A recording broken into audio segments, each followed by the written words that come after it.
right, momentary technical problem. We've got it all solved now. And we are ready to go. Go ahead and grab a seat wherever you can. There should be some more seats around. All right, Donna, you ready? Good afternoon and welcome to the final presentations for Aggies Invent. This has been concentrating on the engineering to medicine program. So we were solving medical problems, and we've had 13 different teams. We've had over 90 students engaged throughout this entire weekend. It has been a fabulous weekend, and I think you are in for a tremendous show. For those of you live, we'll enjoy working together. For those of you online and live streaming, we will work with you, and hopefully you'll enjoy this particular set of the presentations. The students have been concentrating this weekend on 13 different need statements, 13 different things to be designed. And I think you're going to be amazed by what you see in each one of their solutions. They've been working very, very hard and have really accomplished a tremendous amount throughout this entire time. My name is Rodney Boehm, and I am very happy to have been able to host throughout this entire weekend. So we are going to be working through and making sure all the presentations. Each team will have 10 minutes to present, and after 10 minutes, the judges will have 5 minutes for questions. As soon as that's over, then we'll move to the next team. So without further ado, let me ask the judges to introduce themselves so that we get a chance to meet them, and then we will start moving forward. So if you can start here. Hello. I'm Neeraj Vidwans. I am a graduate student in Department of Chemical Engineering. Okay. And I'm Professor Anthony Giuseppe Eli. I'm the Associate Dean for Engineering Medicine, a Professor of Biomedical Engineering, and Courtesy Professor of Electrical and Computer Engineering. Perfect. Maham Rahimi. I'm a vascular surgeon in Houston Methodist Hospital. Hello everyone, my name is Asif Iqbal and I'm a PhD student in the Department of Industrial Engineering. Perfect. All right, so let's get started with the first team, which is Say What? Sorry, what? Come on up.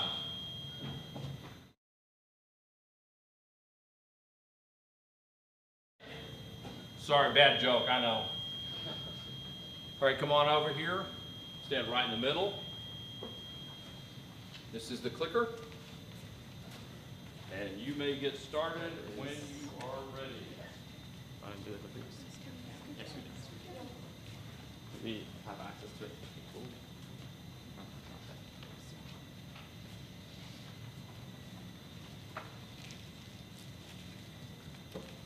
All right, so hi guys, we are Say What, and we're here to show you our device called Here and Now. My name is Timothy Yadigar, I'm an EnMed. I'm Naomi Wong. I'm a junior from Kent State University. I'm Chikubu Kim Aolike. I'm a mechatronics junior here at A&M, and the rest of us are also from A&M. Kaylee Zatrer, senior biomedical engineering major. Ethan Chan, senior biomedical engineering. Michaela Matoka, sophomore computer science. Lois Wampler, senior biomedical engineering. So we're gonna start.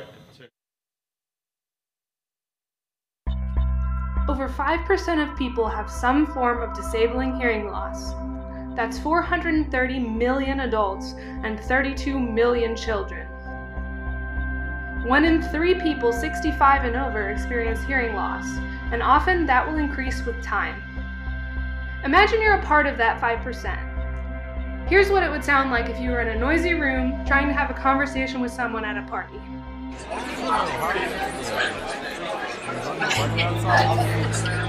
Here's what that might sound like with your average hearing aid.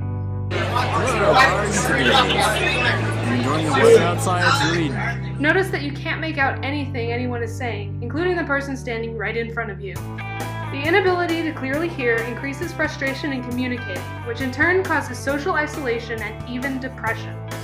Common complaints with these average quality hearing aids is that they don't work correctly in all environments, or they're uncomfortable, causing people to wear their hearing aids less often if they even have them at all.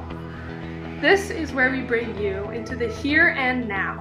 Here's what that same conversation in a loud room would sound like with the Here and Now's sound filtering technology. Hello, how are you today? Are you enjoying the weather outside? It's really...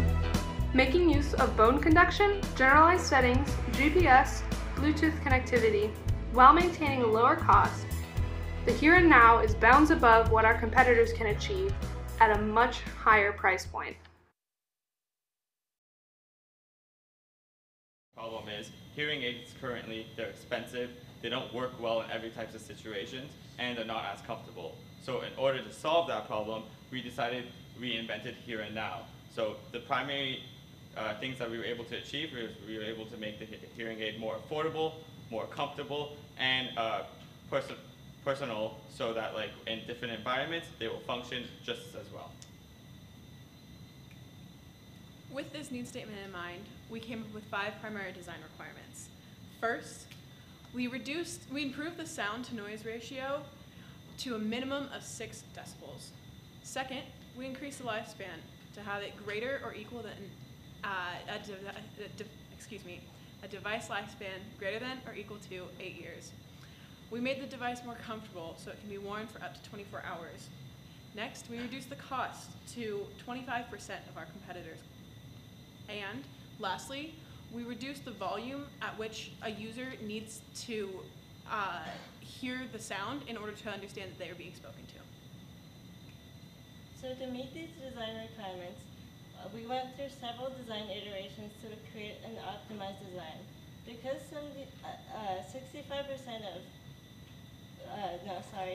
75% of people 65 years and older wear glasses, and we decided that this was the best way to go.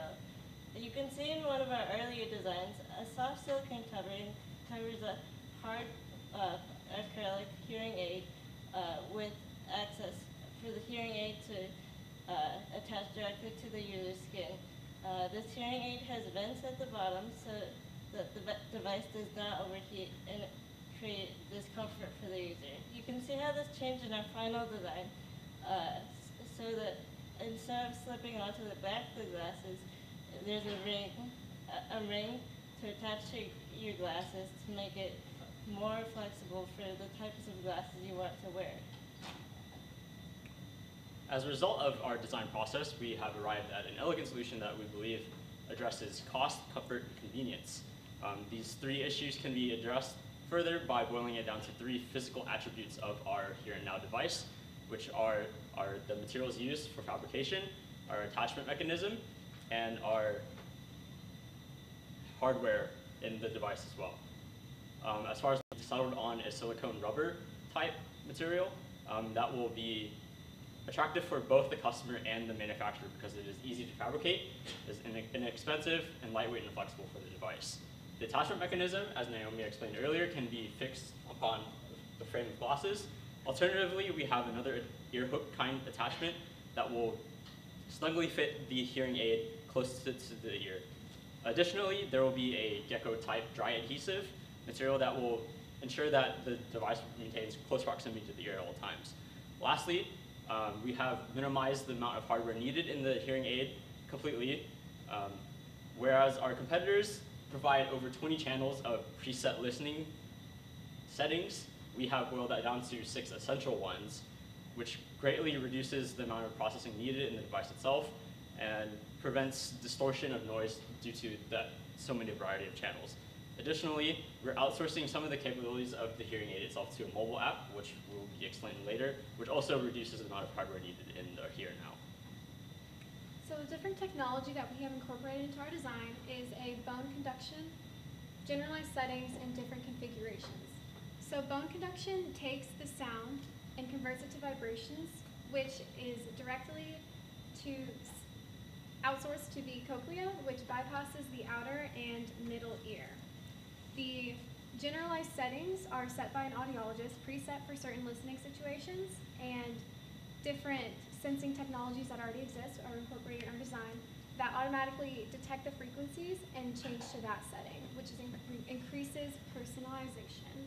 And the different configurations we have is we have directional microphones, so when you're looking at something, you're able to automatically tune in and filter out the noise if you're moving your head.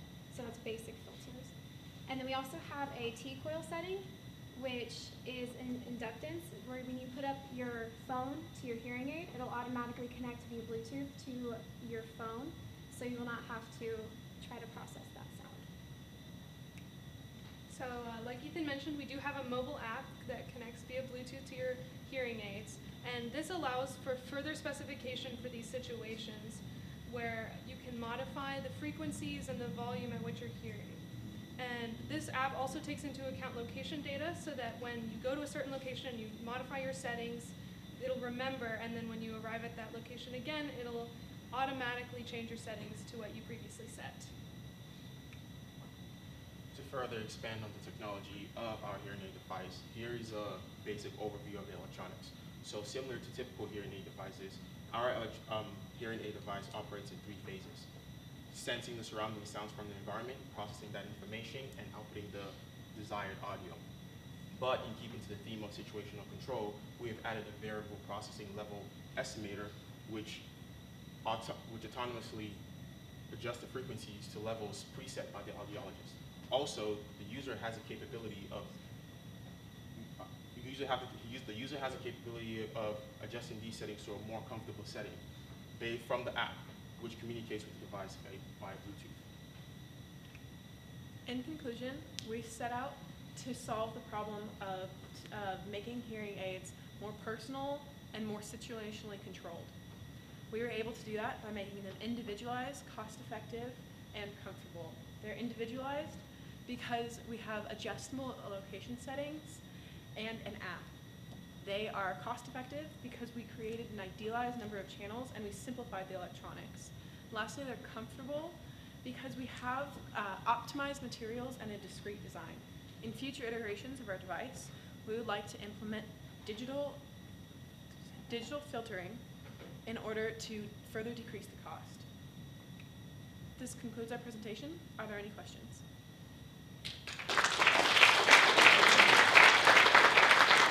Thank you very much, judges. You have 5 minutes for questions. So you're down selected on a number of channels, and you are going to convince us that that will be just as effective. Could you unpack that a little bit? Why do they have 12 channels in the current units, and why would 6 suffice in your design? Would you like to take that, Caitlin? So I think currently people or different companies have 20+ channels because they believe that it'll help with like tuning in on certain frequencies, because different channels have a different range of frequencies. So that does, in theory, make it more precise, but it could also cause smearing and like fading in between the channels if you don't have the correct, like if it's not correctly like discerned between. So there's a study that we found, and it was a study up to from 2 to about 20 channels, and there was it was showing at 6 channels is like the optimal range where there's no really dramatic or drastic change in the sound quality. So we thought we would tap into that and be able to adjust those settings to make our device maintain quality but also be cheaper in this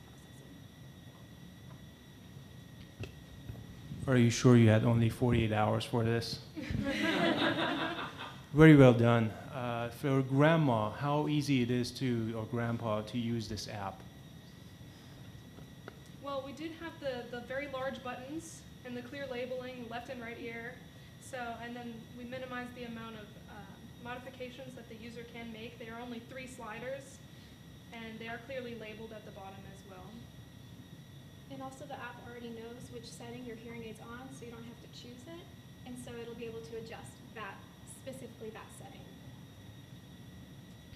Again, I'm pretty impressed. In such a short time, you have done so many things.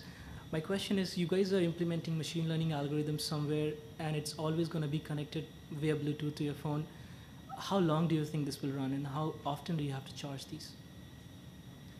We're hoping to have a battery life of a full day, up to 24 hours, and even ideally up to 8 days, which is pretty typical for a current hearing aid. And with a lot of the processing going on the phone, which is a direction that we are going to with the digital filtering, I believe this will be possible because there would have to be less electronics running on the hearing aid itself.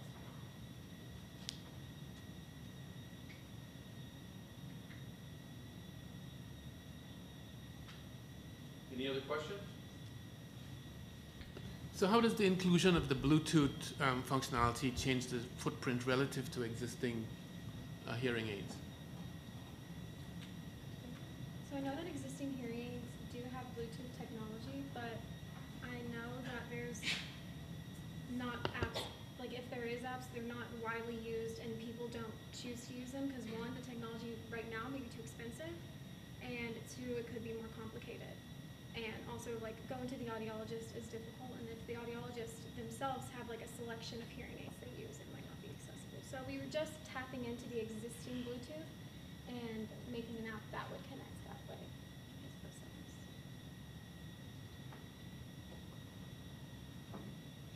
Okay, thank you very much. Appreciate it. By the way, I can hear you clearly. I'm sorry. Again. All right, and well, we're giving the judges a few minutes to get finished. We'll have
Hello, we're Backsets, and we're interested in improving the quality of care of dialysis patients. Today we're going to talk to you about our AV graft port system.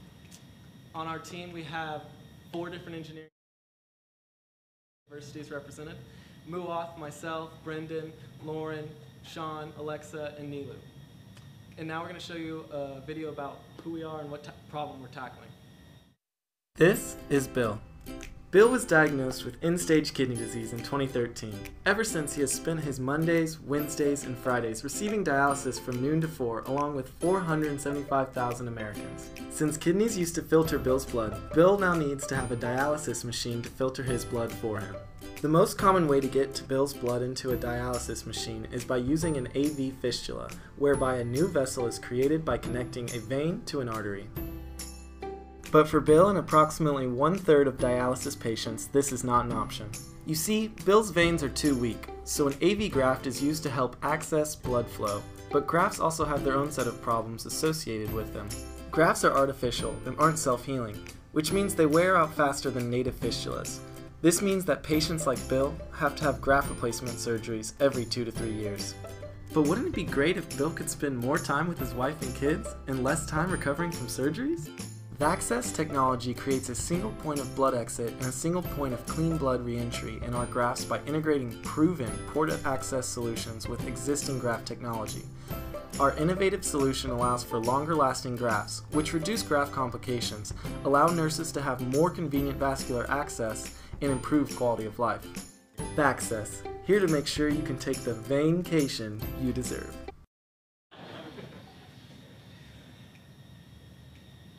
Okay, for the background is that 30 million of the US citizens has suffering from the chronic kidney disease, and is about those numbers, 660,000 has an end-stage renal failure.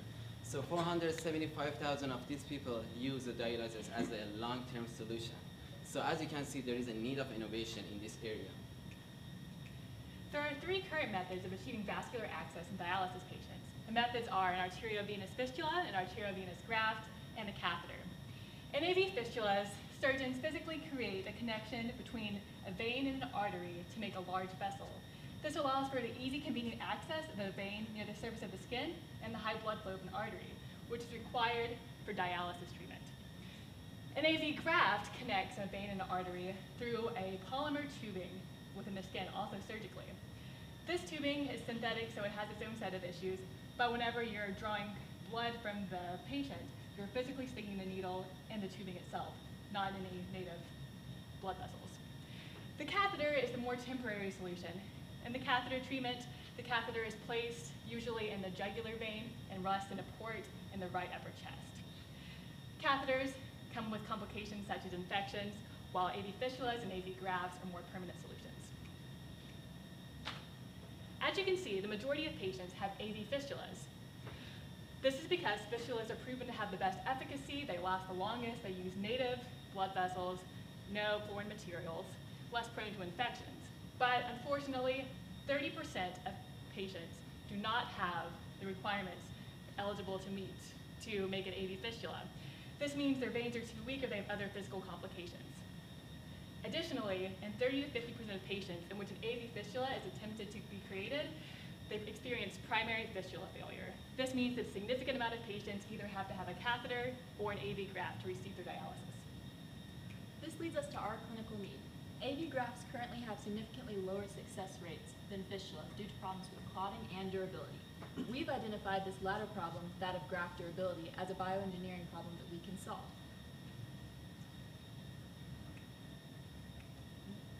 For the design requirements, we looked at different criteria for the current devices, and we found that our device needs to have a lifespan of more than 4 years. It should also be resealable to have less than 25% thrombosis risk. The device should have an adequate rate of blood flow for at least 300 mils per minute. It also has to be biocompatible, and some hemolysis testing should be performed, and so the device will not harm the human body. And lastly, the device should have less than 3% infection rate. So now that we understand the needs of our device and the actual design requirements, we went through the process of ideation. So our first design process was to actually come up with some sort of mechanical valve that we could include in the graft. However, we later realized that this could be prone to infection and actually it would be very difficult to access via a needle and inject it subcutaneously. So then we moved on to another ideation device, which was to use a port. However, we later discovered that embedding a port in a vascular polymer graft would simply affect the mechanical forces that the graft experiences too much. So then it wouldn't be a viable solution. So then we went with our third solution, which is the connected surface port that Brendan will tell you more about. So the hallmark of our design is that it combines the technologies of two predicate devices. The first of these devices is a traditional AV graft, and the second device is what's commonly known on the market as a portacath. Now this device is currently used in chemotherapy for drug delivery, and it's composed of a port that's close to the surface of the skin, which can exchange fluids with a deep vessel through a catheter. And the distinguishing feature of this technology is that the port that's closest to the surface of the skin can be repeatedly punctured with a needle without incurring damage as would a traditional graft. So in this diagram you see are the traditional graft, which we've combined with port technology. So our innovation is composed of three main parts: the traditional graft, port connector tubes, and the two ports which are connected through the connector tubes to the graft and are close to the surface of the skin. One port is for taking the blood out of the patient for dialysis, one is to return the blood after it's filtered. Lastly, these ports are easily visible on the surface of the skin for easy access and needle insertion. Alexa will explain more about the technical aspects of our device. So here's our prototype. The medical ports used in our device are manufactured to withstand up to 1,000 needle punctures, which brings the overall lifespan of our device up to 6 years. In addition, the silicone coating covering the entry and exit points over the ports reseals itself, which reduces thrombosis. These medical ports are designed to be used with Huber needles, which accommodate the minimum flow rate of 300 milliliters per minute required for dialysis. We plan on verifying biocompatibility using hemolysis tests, and we believe that we can keep our infection rates low because the two devices we're combining already have proven low infection rates. So now that our device meets our design requirements, we can see that it has several advantages over the current standing devices in the market. One of the first advantage that we have over them is the extended lifespan. Like Alexa and Brendan mentioned, these ports can withstand over 1,000 punctures. So that means that that's 1,000 less punctures that the actual graft will withstand, allowing it to have a longer lifespan. Another major advantage we have is actually surgical flexibility. So because now that we've created a new venous access point from the surface with these two ports, there's no longer a need for the graft to lie on the surface of the skin.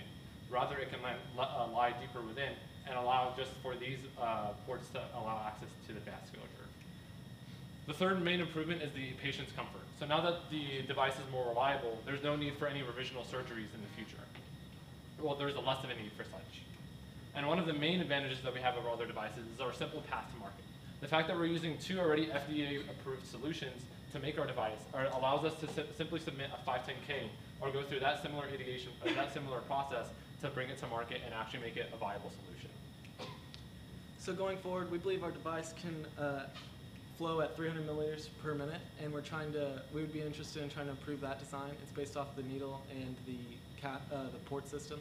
We'd be interested in doing animal models and clinical testings to validate the device, as well as talking to patients and clinicians to best meet the user's needs.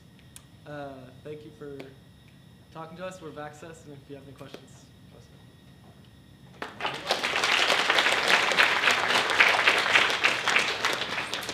And judges, you have 5 minutes for questions.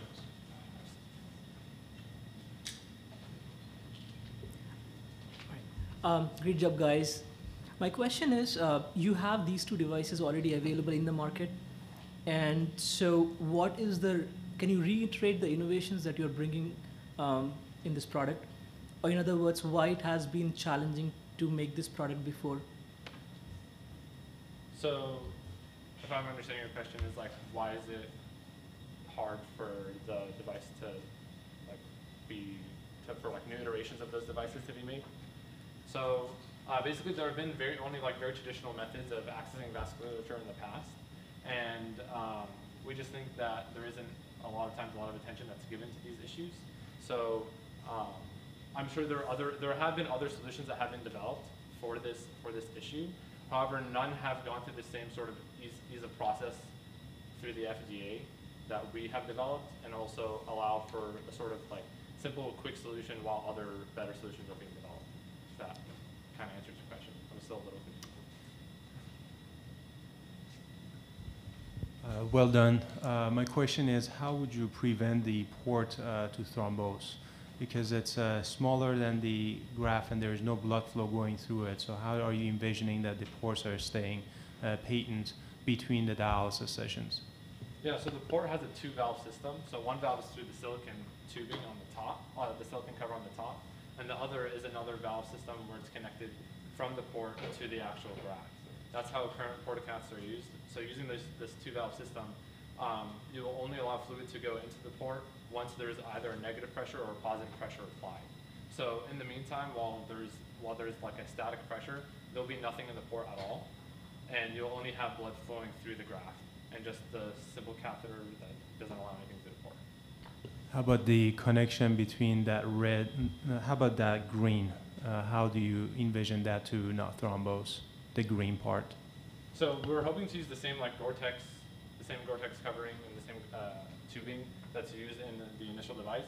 So hopefully it won't be that much of an issue. Usually when blood doesn't flow, it clots. So I envision that inside that green, you're gonna get clots. So every time you have to find a way or design to declot that or remove the clot, because the flow is inside the silicone tubing. But once you stop the dialysis, there would be no flow in the green, and you get thrombosis in there. Yeah, I think we just made the assumption that because dialysis occurs so often, 3 times a week, and that you're going through the blood so much, in addition to patients being on blood thinners and so on, that it wouldn't have been that much of an issue. But we were limited on time, so kind of looking so much. Thanks, guys. I reiterate, good job. Could you tell us what the impact would be for the patient? Yeah, absolutely. So basically, a lot of times, over 20% of the time, these grafts fail just because of these puncture difficulties, right? every time you puncture, the only way it clots over is by the blood physically clotting and making another seal in the graft. And that way they wear out and they're prone to failure and they have to go back into surgery and get a new graft implemented. So because we've taken sort of that pain out of the way, or that issue out of the way, we're hoping that our grafts can last significantly longer to reduce the number of revision surgeries. So that's a direct benefit that we're trying to bring to the patient. And then in addition, there's like 2 easy port access sites. So that way there are only really like 2 smaller visible portions on your arm rather than like a big graft or another fistula that we hope will be more aesthetically pleasing to the patient as well. It's also significantly easier for nurses to access, which means fewer attempted needle sticks for the patients.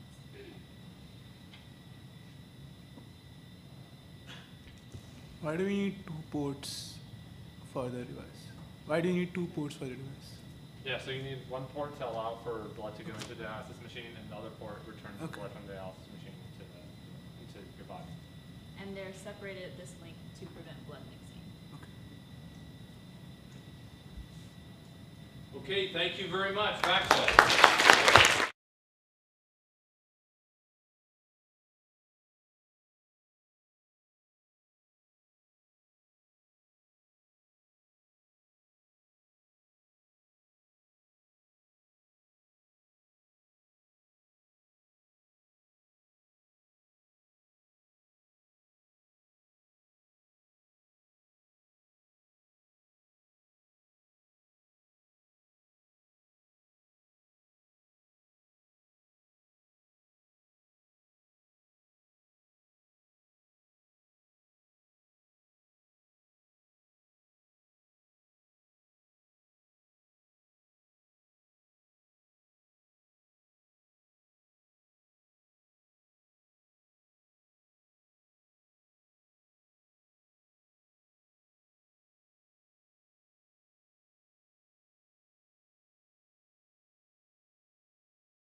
Wait a minute.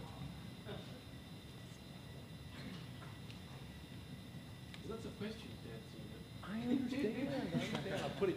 You guys have a hard job. I realize how hard it is, but just think of how hard it is to have been here for 48 hours having to deal with me. Tough. Ask my wife.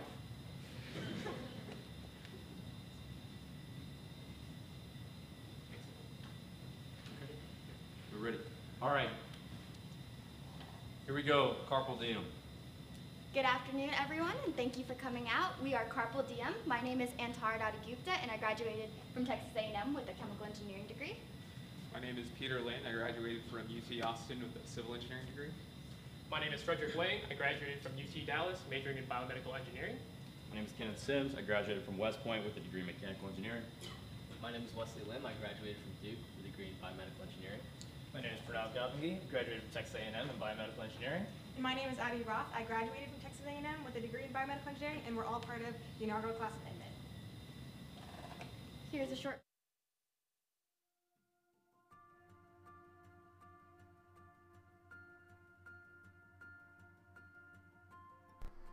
You use your hands for nearly every activity every day without even thinking about it. But what if it hurt to do the activities that you enjoy? Shooting pain that prevented you from riding a bike, from playing tennis, from excelling in school. Carpal tunnel syndrome causes numbness and pain when the median nerve in the wrist is pinched and affects 8 to 10 million Americans. While most people associate carpal tunnel with repetitive hands-on activities such as typing, it is also influenced by health conditions like obesity and gender. Currently, there are braces that are used to alleviate these symptoms. They stabilize the wrist at a neutral position to prevent pressure on the nerve, but they tend to be bulky, smell due to sweat, and cause irritation. This presents a challenge for everyday activities. But now, with our intuitive design, everyday activities are back. Our product, the Carpool Diem, is an intuitive solution that uses a novel on and off locking mechanism to stabilize the wrist while keeping the palm free and aerated. It's designed to be comfortable without sacrificing functionality. An open palm design solves all 3 problems. It's slimmer, more ventilated, and provides minimal skin contact. Your hands are what make you human. Seize your day.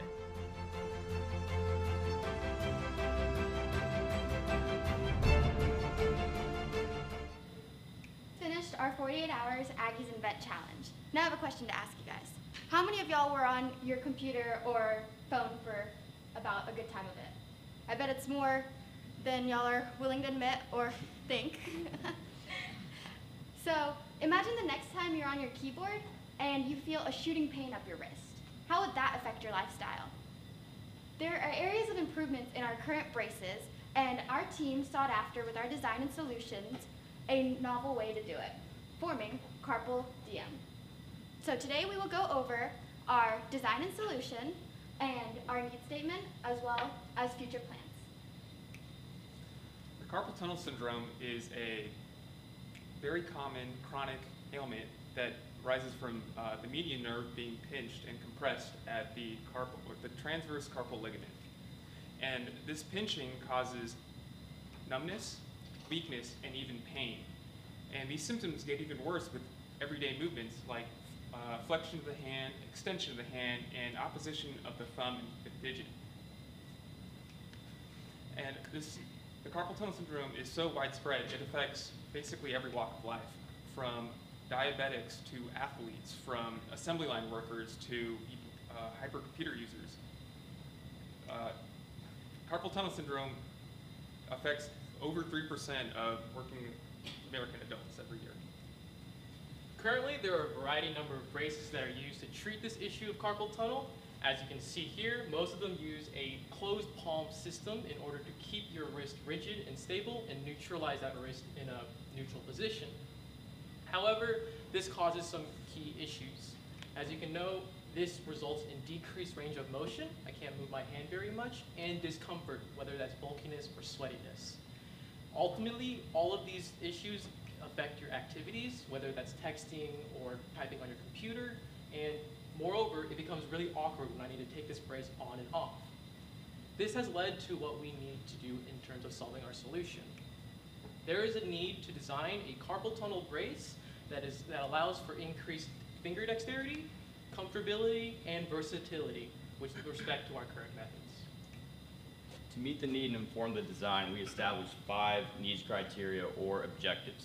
First is activation deactivation, which basically means that the user can disengage the device and regain a wider range of motion if desired. The next feature is equivalent function, and what this means is that a typical brace will give you stiffness in the neutral position you need to relieve the pain, and we wanted our brace to still be able to provide that. The third is versatility, and this refers to a wide, basically usage. So anything from in the household, cooking, to in the classroom, in the gym, and the workplace. And then followed by aeration as well as overall comfort for the user. So to measure these requirements, we took an objective and a subjective approach. Objectively, we are looking at angles and angle changes, and subjectively, user feedback and questionnaires through a systematic review process. Our team came up with a number of theoretical concepts, but ultimately settled on 2 functional prototypes. Now, both prototypes use an attachable and detachable mechanism. This allows a user to effectively turn on and off the bracing function of the brace. Now, this will give a user greater functionality when needed of their hand, without compromising on the structural integrity that the brace is supposed to be providing. In addition, both designs allow for an open palm, which increases the overall breathability and comfort. Now, moving on to our first prototype, we have a hinge mechanism that swings over from the forearm guard to the dorsal side of the hand. This attaches to a half glove that covers the knuckle region of the hand, which allows, again, for an open palm for breathability. On the forearm side, we have a rigid rear guard that is strapped to the posterior side of the forearm, which anchors the hinge mechanism. All right, as you can see here, the second functional prototype we created improves on our previous model by keeping some of its similar features, but just expressing them in a different way. So, for instance, we wanted to make the deactivation system a little more simple. So what do we have now? we have a quick release system. In order to decrease the amount of materials used, we now have our anchor point with one armband. And in order to offer breathability, we have perspiration over the palm of the hand. So upon looking at both of these methods, we realized that there are things that work and things that need to be improved on. So in any future iterations, we're going to include stiffer materials for our deactivation system. We're still going to include a similar open palm system here, and we're going to include an angle indicator. And ultimately, with all these kind of braces and stuff like that, we want to have an easier method for putting it on and taking it off. Once these concepts are finalized, we plan to go into the regulatory phase, and we will be exempt from a 510K since we are a Class 1 predicate device. We will then expand on a business model that will take into account our stakeholders, such as our patients, our providers, our insurance companies, and our investors. And finally, we'll move into sales and distribution, where we will sell them and partner with distributors over the counter, such as CVS, clinics, Walmart, etc. Looking at our market analysis, since 8 to 10 million Americans do suffer from carpal tunnel, we project to capture 20% of the market, and over time we'll make over $30 million after 5 years. Finally, future growth for the company is to expand to more communities. With such a simple and cheap design, we hope to be able to bring this to communities that are very labor intensive and don't really have the resources to have carpal tunnel braces when they actually do need them. Additionally, we hope to incorporate 3D printing, a feature for additional customization and optimization if they choose, and then also integrate a cooling feature to decrease any inflammation and thus decrease any pain or discomfort. Ladies and gentlemen, carpal tunnel syndrome is a serious problem. It affects a lot of people, ranging from activities done in the household, like I mentioned, to the workplace. The inability to use your hand without pain is unacceptable. We're going to address that problem. Our simple device allows you to take control of your carpal tunnel. Thank you for your attention. This concludes our brief. If any questions, seize your day. The judges, you have 5 minutes for questions.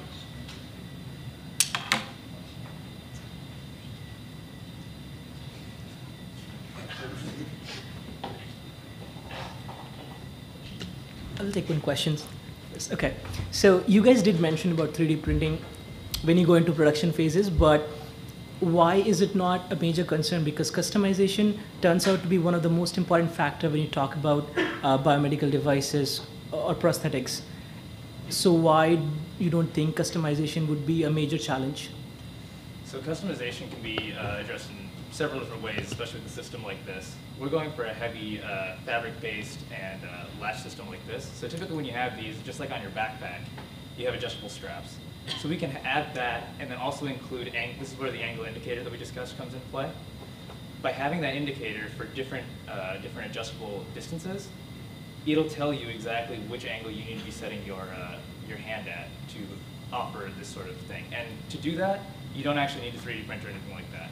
You can use a lot cheaper materials, and you don't need to spend the time and effort to print something when it's easily manufacturable with something more like fabric or these clips that you can buy at Hobby Lobby or some cheaper supplier.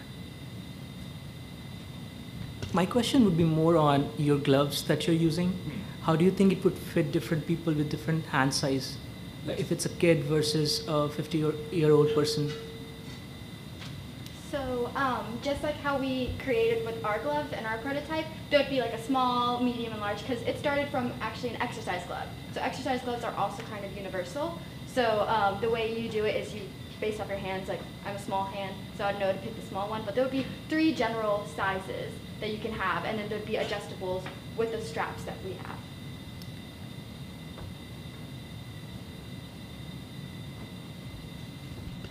How do you make sure that the buckle that you're using is reliable for like the on and offs part? So the way that we did it for ours is we just looked at what is a very sturdy buckle that we use every day that goes through a lot of wear and tear. And our backpacks go through a lot. So we looked at the kind of buckles that are on that, and this is what we got. So the way that we will use it is we will construct a more sturdy one using something like metal or a stiffer material, like we discussed in our presentation. So a stiffer material would be something like like some sort of metal or a harder plastic, and a little bit thicker because these are very, very thin and flimsy, but they still offer a lot of support. So if we add just a little bit more structural integrity to it, maybe a couple of adhesive pieces. It'll add a little bit more reliability, but as of right now, even looking at just backpacks as our example that I mentioned, they last a pretty long time and they're still pretty strong. Right. We envisioned that the weakness in the glove here would be in its attachment points to the actual glove, the buckle to the glove, and we can reinforce those with actual hard plastic pieces as well as maybe a metal frame. And before this device would make it to market, we would do plenty of mechanical testing and fatigue analysis to get net with like factors of safety as well, to have a good estimate. Are you envisioning using this during the day or at night? And for instance, when the patient is typing, is it the time you guys envisioning this be used? So yeah, we envision this being a more daily use and consistent use than the traditional brace. So as he mentioned earlier, it's pretty difficult to take it off and a little awkward to put it back on, and a lot of people discourage its use. So that's why we set it up like this, so that they can have it on at all times in the day while they're sleeping, while they're doing all their daily activities. And by just being able to detach it this easily, now they have the functionality of the wrist when they truly need it, but when they don't, they just latch themselves back in place, and they have all the support that they need. Building off of that, especially with a traditional hand brace, they have a metal plate that's either typically on the front side, which makes typing more difficult, with an open palm solution that helps free up your hand to do more of the typical things that typically is, like grabbing pins or typing. And that's definitely certainly the strength of your design that I missed until now. So I think definitely mention that next time. But well done. All right, thank you very much. Carpool Diem.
Welcome back. We're now going to hear from Team Iris.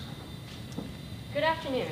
My name is Priya and I'm joined today by my colleagues Ryan, Ramez, Natalie, Evan, Addie, and Matt. We here at Iris are a multidisciplinary team. Over the last 48 hours, we've combined our collective expertise in business, engineering, medicine, and computer science, to create a vision for the future of patient care. The greatest tragedy today for millennials is that we can't go on dates without the person across from us being completely distracted by their technology. Now, while my social life is important, my health takes a higher priority. With my doctor being distracted by his medical records and notifications and administrative work, I feel like I'm not being completely engaged with. I personally feel that there is a need to take medicine back to its roots, to make medicine patient-oriented once more. Now, the increased use of technology in healthcare settings does not only have an impact on patients, it also has an impact on physicians and hospitals. As highlighted by these headlines, doctors are getting less and less face time with their patients. Industry leaders such as Atul Gawande and the American College of Physicians have recently led a call to action. To set the scene, let's go through a typical patient interaction. We can break down a physician's workflow into three main parts. Let me walk you through these parts as if I was the physician.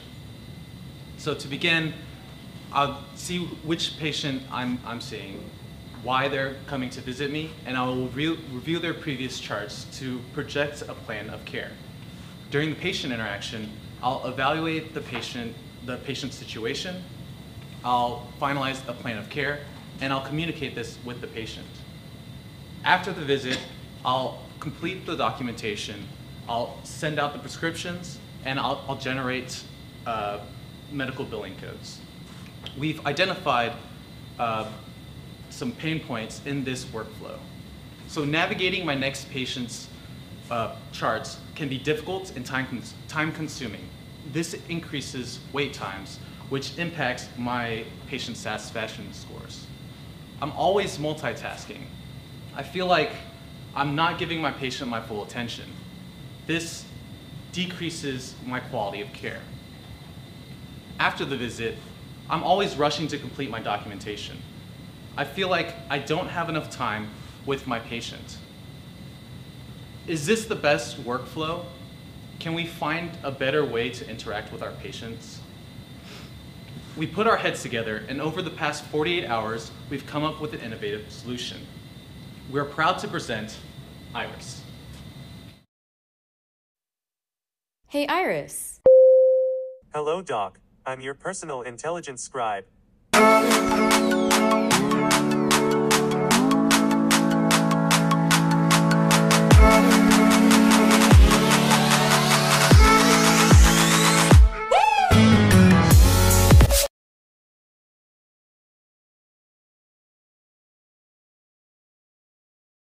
Five technical performance requirements. First of which is integration with current electronic medical records. Second is to take data analytics and be able to convert patient data into something usable for analysis.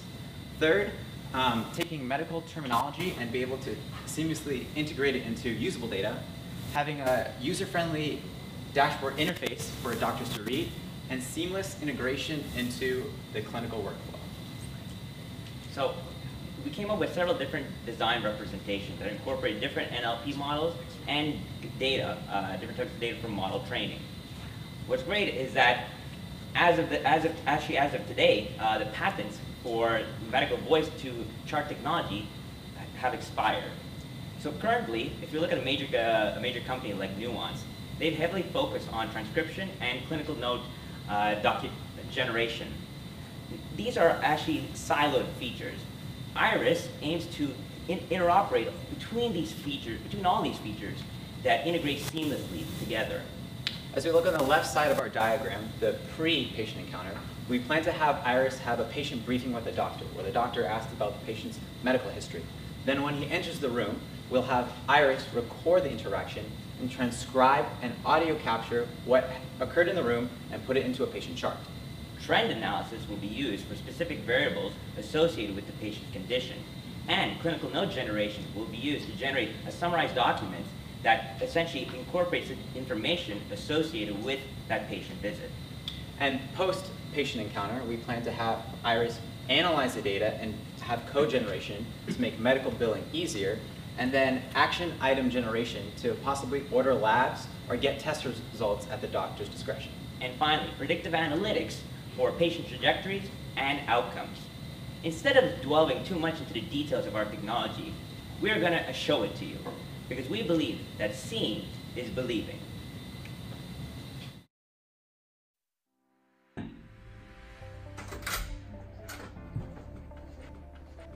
Hey Iris, brief me on the next patient. Patient is John Doe, age 67. He is complaining of chest tightness. This is his second visit, and he is waiting in room 3. Good afternoon. My name is Dr. Ramez. What brings you in today? Doctor, I have chest pain. Feeling shortness of breath. Hey Iris, please schedule John in for a cath lab observation this evening. Okay. John, you're in good hands. Someone will be in shortly to prep you for observation. Thank you, doctor. Hey Iris, please send me John's latest dashboard. Sent.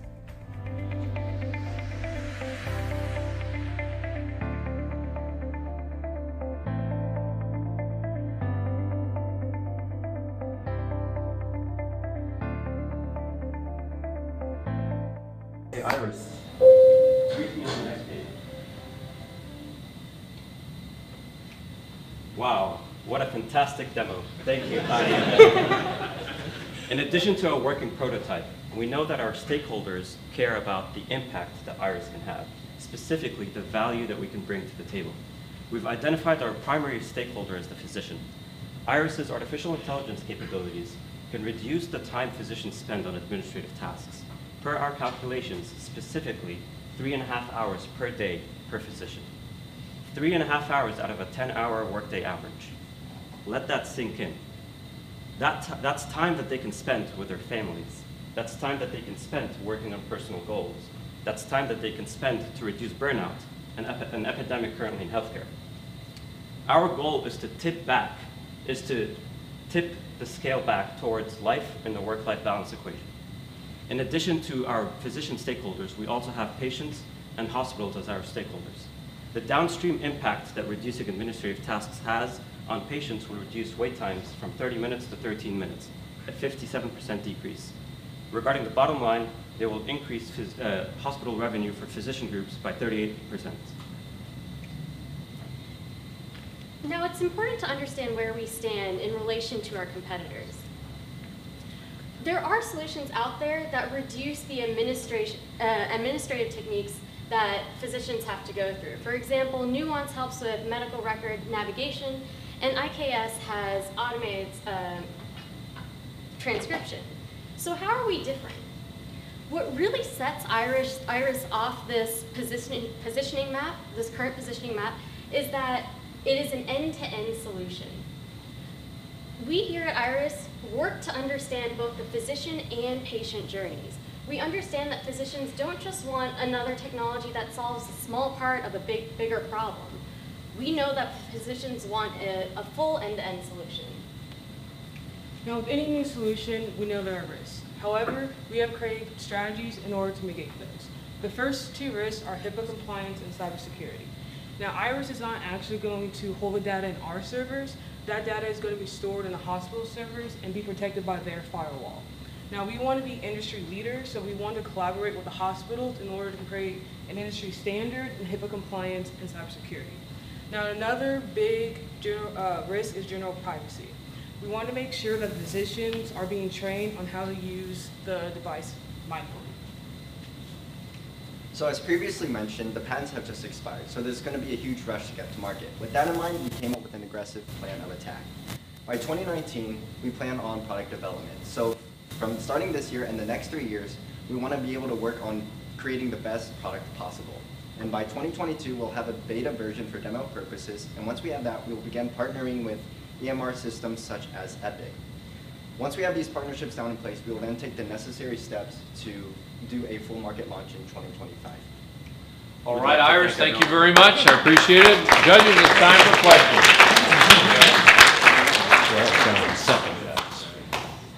Judges. I'm going to congratulate you. Big clinical problem. I deal with it every day in my life. How do you envision that Iris will shorten physician and the patient interaction? Because most often I have to redirect until I get to the answer that I was asking the question for. So most often it's so difficult to redirect the patient, and that would be a very long documentation from Iris.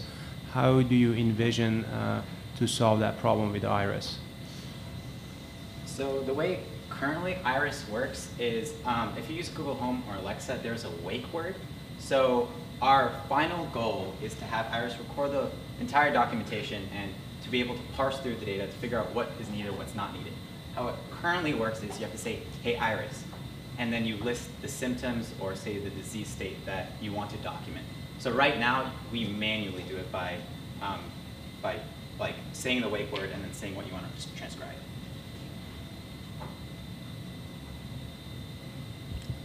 Again, pretty impressive idea. Now you're talking about something which is based totally on AI. Can you highlight some of the major challenges that you might face once you start looking into the predictive modeling or any kind of AI? Right. So one of the major challenges is annotation of that huge amount of data set. So actually, no, first, even before that is actually getting the data.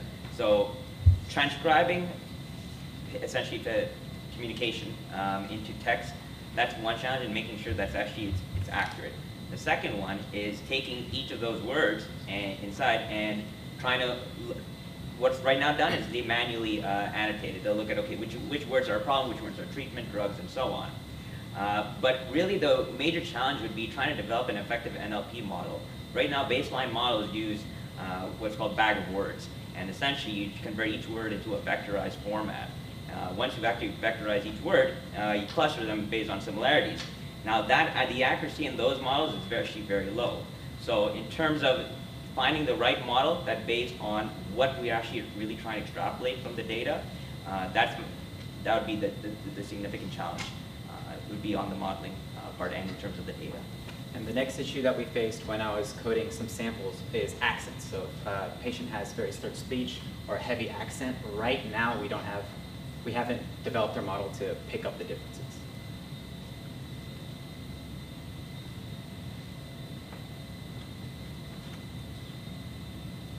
Just a quick comment. One of you guys might become the next Iron Man for the biomedical industry.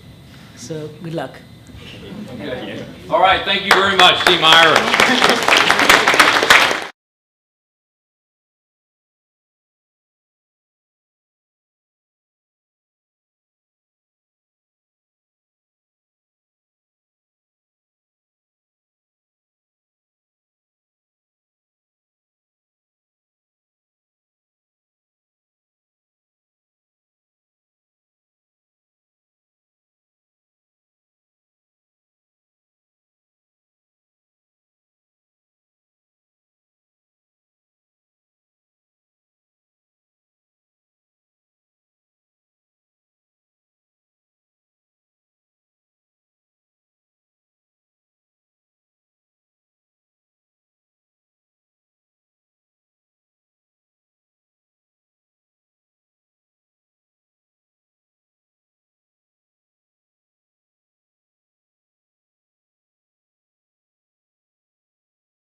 And now we're going to hear from Team Healthy Breathing. Good evening. Over the course of 48 hours, we've designed a breath analysis device named Medi Breath. My name is Jessica Guardado, a sophomore mechanical engineering student at Texas A&M. Hello, my name is Juan Rodriguez, mechanical engineering major in Texas A&M. I'm also a sophomore. Hi, I'm Gisela Rodriguez. I'm a sophomore biomedical engineering major at Texas A&M. Howdy, my name is Maria. I'm also a sophomore mechanical engineer here at Texas A&M. Hi, I am Akash. I am a senior in mechanical engineering at IIT Tirupati. Hello, my name is Ravi Srivatsan. I'm senior mechanical engineering at IIT Tirupati. Hello, I'm Aditya and I'm a senior mechanical engineer from IIIT.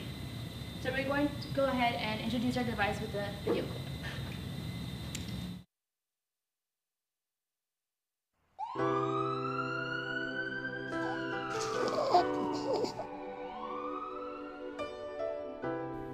Did you know that 1 out of 10 children have asthma? And that asthma costs hospitals 60% of ER visits. Current methods for asthma detection are expensive, restrictive, and require medical training. Accurate, portable, affordable, the Medi Breath. The Medi Breath is a user-friendly, state-of-the-art asthma diagnosis device. So easy, a doctor can use it, a nurse can use it, and a parent can use it. Helping you and your family breathe in peace. The Medi Breath. So as we all may know, asthma is a common respiratory disease. It's one of the most common. 339 million people worldwide have been diagnosed with asthma, and there's been a report of 4,000 deaths in the United States alone yearly. 6.2 million children have been diagnosed with asthma in the US only, and is the third-ranking cause of hospitalization of children under 15. Now, these are only the numbers that we know. The problem that we will be tackling is the underdiagnosis of asthma. The underdiagnosis of asthma has caused thousands of preventable deaths. Currently, the traditional methods of diagnosing asthma are very costly, and as a result, many parents do not want to invest the time, energy, and money that it costs to go and make a hospital visit. Doctors tend to rely more on self-reporting of symptoms for asthma, which causes a lot of misdiagnosis, especially in children who cannot accurately express their symptoms. In fact, anywhere from 20 to 70% of people are living with undiagnosed asthma. In order to combat the issues that these traditional methods have, we wanted to make a device that was portable, affordable, and accurate. We also wanted it to be small enough that it could be transportable so that it could be used within schools or in medical refugee camps. We also wanted it to be sterilizable so that it could be used for multiple patients in a short amount of time. And we wanted it to be easy enough to use that someone with no medical training would be able to administer the test. So our solution, again, it's called the Medi Breath. And it is very simple, it's non-invasive breath analyzer. It is can you go to the next slide? It is basically composed of two chambers, the gas chamber and the analysis chamber. In the gas chamber, that's where the sensors will be found, and then in the analytics chamber, that's where the brains of the system will be found. Now my friend Akash is going to demonstrate how the sensor would work. We really wanted it to be a low-cost solution to this problem, because this problem is found in many areas of the world. So in our model that we made today, Akash actually needs to go to the hospital, but it has 5 LEDs which are different colors to designate different levels of asthma severeness. So how does it work? As we all know, when we breathe gas out, so it's actually composing of more than 1,000 volatile organic compounds. What are these? These are nothing more than metabolites, which are produced in our body. So analyzing these metabolites give us a real-time data of how is our body processing. So by this, we will be able to detect diseases at an early stage, which will help us in analyzing them, and also we can even use it for giving the right drugs to the right people who need it. So when we went through the literature, we found that the bio indicators at the left were the important biomarkers for asthma. So the sensors which are in the right, we are using those sensors to indicate that the person has asthma or not. So let me walk you through how it works. So the first is we concentrate the gas and we isolate it so that it's not contaminated by the external environmental air. So to do that, the gas actually passes through a particulate matter filter and a hygroscopic filter to remove any humidity. And it enters the sample gas chamber where we have a sensor array consisting of the aforementioned sensors which respond to the gases. And these signals are sent to an onboard microcontroller. So this microcontroller runs a smart algorithm that can tell you if you've got asthma or not. And not just tell you if you've got asthma or not, and if you do, it can even tell you what grade of asthma you've got, as in mild, moderate, intermediate, or severe. So what makes us different? So if you recall, I said smart algorithm. So that's what makes us different. Traditional and present methods of asthma detection usually rely on one biomarker or maybe two, and an expert's opinion, which could always be subjective.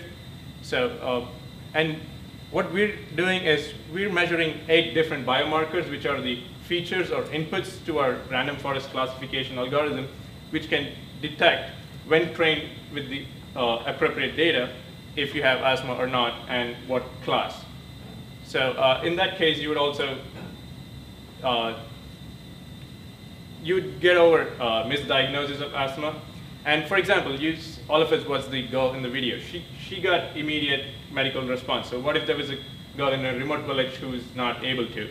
In such cases, and what if there was no trained medical professional who could administer the right medical interventional treatment? They don't know what to do, whether it's an inhaler or bronchodilator or an EpiPen.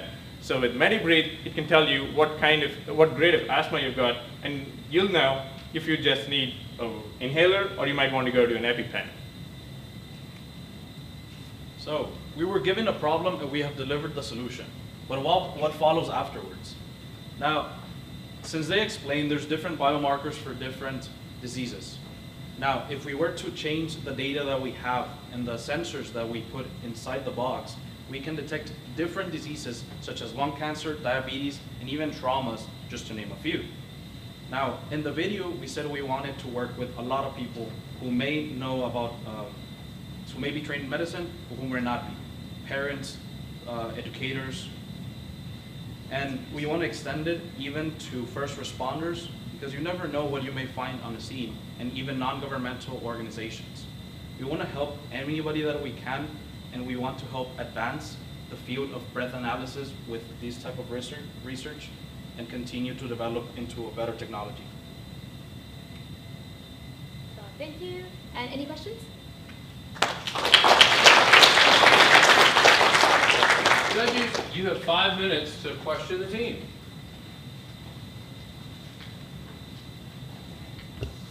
Are you in this device only for asthma, or you're envisioning for multiple other disease processes? Yeah, so the lung is basically a gold mine. It's something, so everybody breathes out, right, exhales, hopefully. But so since it is something that you like normally do, and it's not very like, you have to like prick at it, a lot of diseases do have to like not only like, for example, like diabetes, it has nothing really to do with the lungs, but there is an effect that happens obviously in the blood that makes a reaction happen in the lungs, and then these biomarkers, like there's several for diabetes. Acetone would be the one for diabetes, but yeah, like the purpose is not only to do like asthma, but to expand it to as many diseases that have biomarkers in the lungs. Some of the biomarkers which we have chosen for our asthma are also common with other diseases. So based on the concentration level, we can indicate that which disease. I mean, if we had a right training data, we could also train the model to identify maybe lung cancer, which has almost as many biomarkers with almost the same biomarkers, and a little more, but maybe, I mean, we can get there.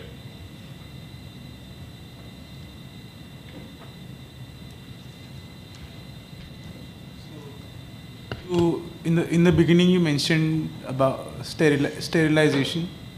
How do you plan to do that? And another question is, how do you make sure that the residuals from a previous reading are not affecting your current reading? Sure.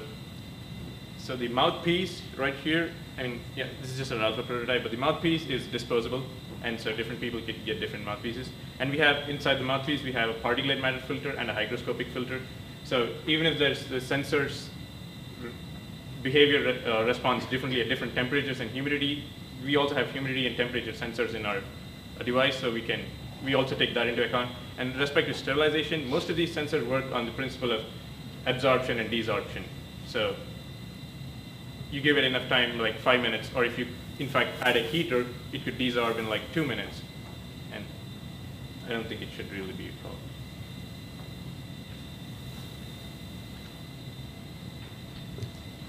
Can you talk about the accuracies of these biomarkers? Have there been studies done in the past? Currently, the biomarkers, Dr. Anthony sir is working on one of the biomarkers. I asked them, so they currently have the biomarkers which calculates in millimole per liter, and they use hydrogens and other substances to give the reading. He even has a research paper published which is in the references. So yeah, they work. Okay, judges, thank you very much. I appreciate it. Very nice.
And now distraction engineering. Howdy, we are Distractioneering. My name is Mia Carolla. I am a senior manufacturing and mechanical engineering technology major here at Texas A&M. I'm Carrie Jones. I am a junior material science and engineering major here at A&M. I'm Hannibal Lane, a junior industrial engineering major at A&M. I'm Emerson Shands. I'm a nuclear engineering sophomore here at Texas A&M. I'm Ramsey, a senior aerospace engineering major here at Texas A&M. I'm Lily Buchan. I'm a chemical engineering student, and I'm a sophomore here at A&M. I'm Chase Wiley. I'm also a senior aerospace engineer at Texas A&M. Here's a little video to get you introduced to our topic. Since the flu mist is not being offered this year, kids will have to roll up their sleeves for protection against getting sick. Kate Keller has some tips on how parents can calm kids who are scared of needles. I am here to get a shot. That's your move. Yeah. You just sit still and you're gonna be fine. All right, 1, 2, 3. Silly. Tamir, be quiet. Nobody's horrible. Nobody's, turn around. Take a deep breath. Tamir. It's over. It's over. Oh. Okay, don't move. Ready? Ow! Caroline, what happened?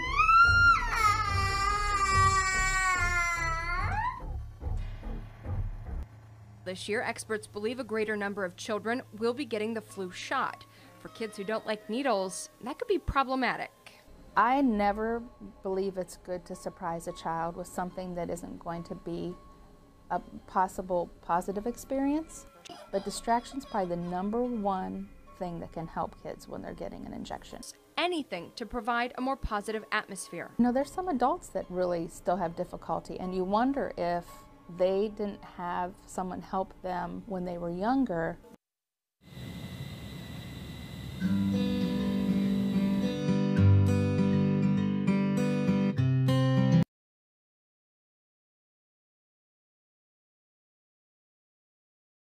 In the market. So what happens is often kids, and you might have experienced this yourself in your childhood, were anxious for procedures where it may or may not have been painful, or you may have had to stay still in that doctor's office and you were really anxious about that. Data actually shows that kids ages 2 to 5, 50% of them are anxious just to go to the doctor. And in that same age range, 89% are afraid to get any kind of vaccines or shots. So that left us to design a solution to help support children through these clinical procedures. And our team decided to narrow that scope to support children, specifically ages 3 through 8, through a routine checkup at their pediatrician. Based on this needs statement, we've developed 5 design requirements to develop our product. The first of these requirements is that the product must maintain the attention of the child throughout the visit. So based on the research that we've seen so far, when children are distracted throughout the entirety of their visit instead of just before they get an immunization, they're less focused on the immunization itself, and they're distracted from that and not worrying about that leading up to the actual immunization. The device also needs to be able to operate 8 hours a day to accommodate the entirety of all of the patients that the doctor is working with throughout the day. The device also needs to be used for children ages 3 through 8 is the range we decided on. Children younger or older than that might have different needs for coping with different situations they might encounter in a typical doctor's visit. The device also needs to be easy to sanitize since it is going to be used in a doctor's office around kids where there will be lots of germs that are spreading. So the device needs to be able to be cleaned with just any cleaning supplies that are stored in the office. And the device also needs to be able to operate for at least a year. We came up with a few preliminary concepts, the first of which is a attachment case accessory that would plug into a smartphone or a tablet, and it'd have buttons and joysticks on it for the kid to fidget with and play games on an app that would accompany the accessory. However, this would be inconvenient because it would have to be made for a vast variety of devices, and it would also require the doctor's office to already have an expensive tablet on hand. The second of which were VR goggles that the kid could wear and completely ignore everything going on, and they would be able to watch a movie or interact through stories or games via eye tracking software. However, this would be pretty expensive for a regular pediatrician's office, and it would not be very durable in the hands of children. We came up with this conceptual design for the Happy Dog device. And as you can see, there's a screen inset in the device. This allows us to display images and animations such as this friendly doctor. And this friendly doctor animation character could walk these children through the procedures they're about to endure. Kids can often be scared of procedures as simple as getting their blood pressure checked, having their heart and ears checked, and these procedures are not painful. But if these kids don't know what's about to happen, they can be very scared that they're about to have pain. And this would help relieve a lot of that anxiety before these simple procedures. And after each procedure is completed, the parent and or the doctor can use a small handheld Bluetooth device to pop up this achievement screen.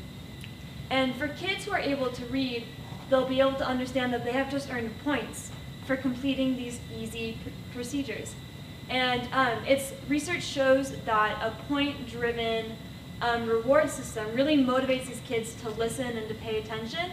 And the healthcare professional can choose to allow these kids to redeem these points at the end of the visit for stickers and candy and fun things like that.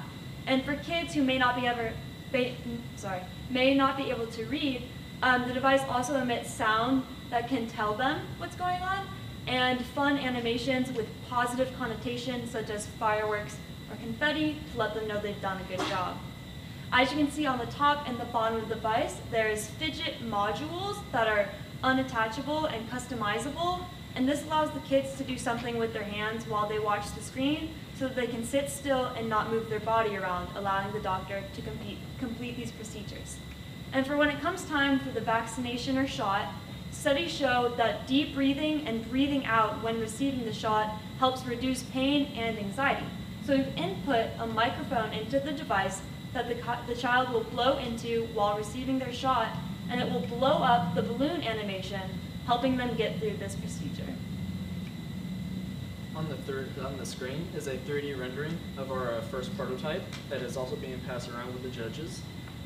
This is completely 3D printed, and then you can also play with some of the modules and the buttons on the prototype right now.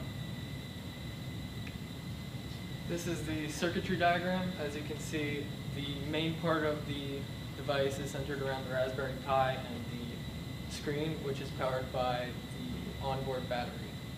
The plethora of switches you can see across the diagram are quick connects, which would allow the easy disconnection of any of the actual electronic parts to be swapped out with new ones, thus extending the entire device life.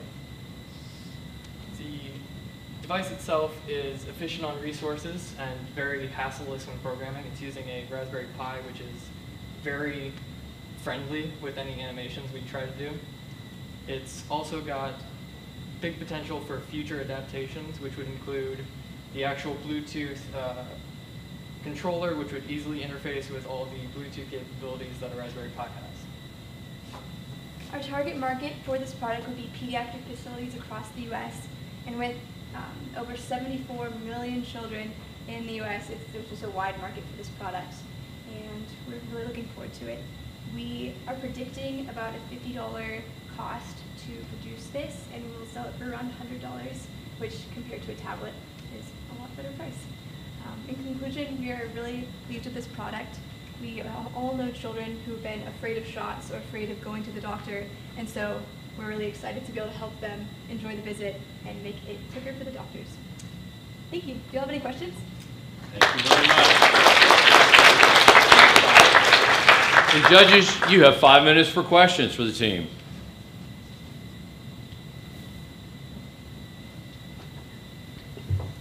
Congratulations, well done. I feel like you're redesigning iPad. Why not use an iPad, and what are you trying to do? Use a app rather than a device or to be given to the children. In a hospital, certainly distracting them works. Giving the iPad works. But what happened that you guys decide to redesign intractable device versus an app or an iPad? Our intention was to make a device that was more suitable to children, that they wouldn't be able to mess around with and accidentally get into somewhere else. And it's also at a much lower price point, which puts it competitively better suited to just being for children rather than also being a work device, which the hospital would likely use a tablet for. It's just another layer of protection where you have this durable, child-safe, and friendly thing where they can't easily mess it up and break it and accidentally get into some sensitive documents. And studies show that using a tablet didn't actually reduce the stress that much. Actually, children had trouble coping with being distracted by an app or a video. And so our fidget modules don't do anything besides letting the children fidget with them. And then the things that come up on the screen are achievements, which studies show that rewards help kids want to pay attention, and then those fidget modules help reduce stress significantly. And so we found that that was a better route to take than just copying the iPad, because actually iPads are proven to increase stress during a doctor's visit.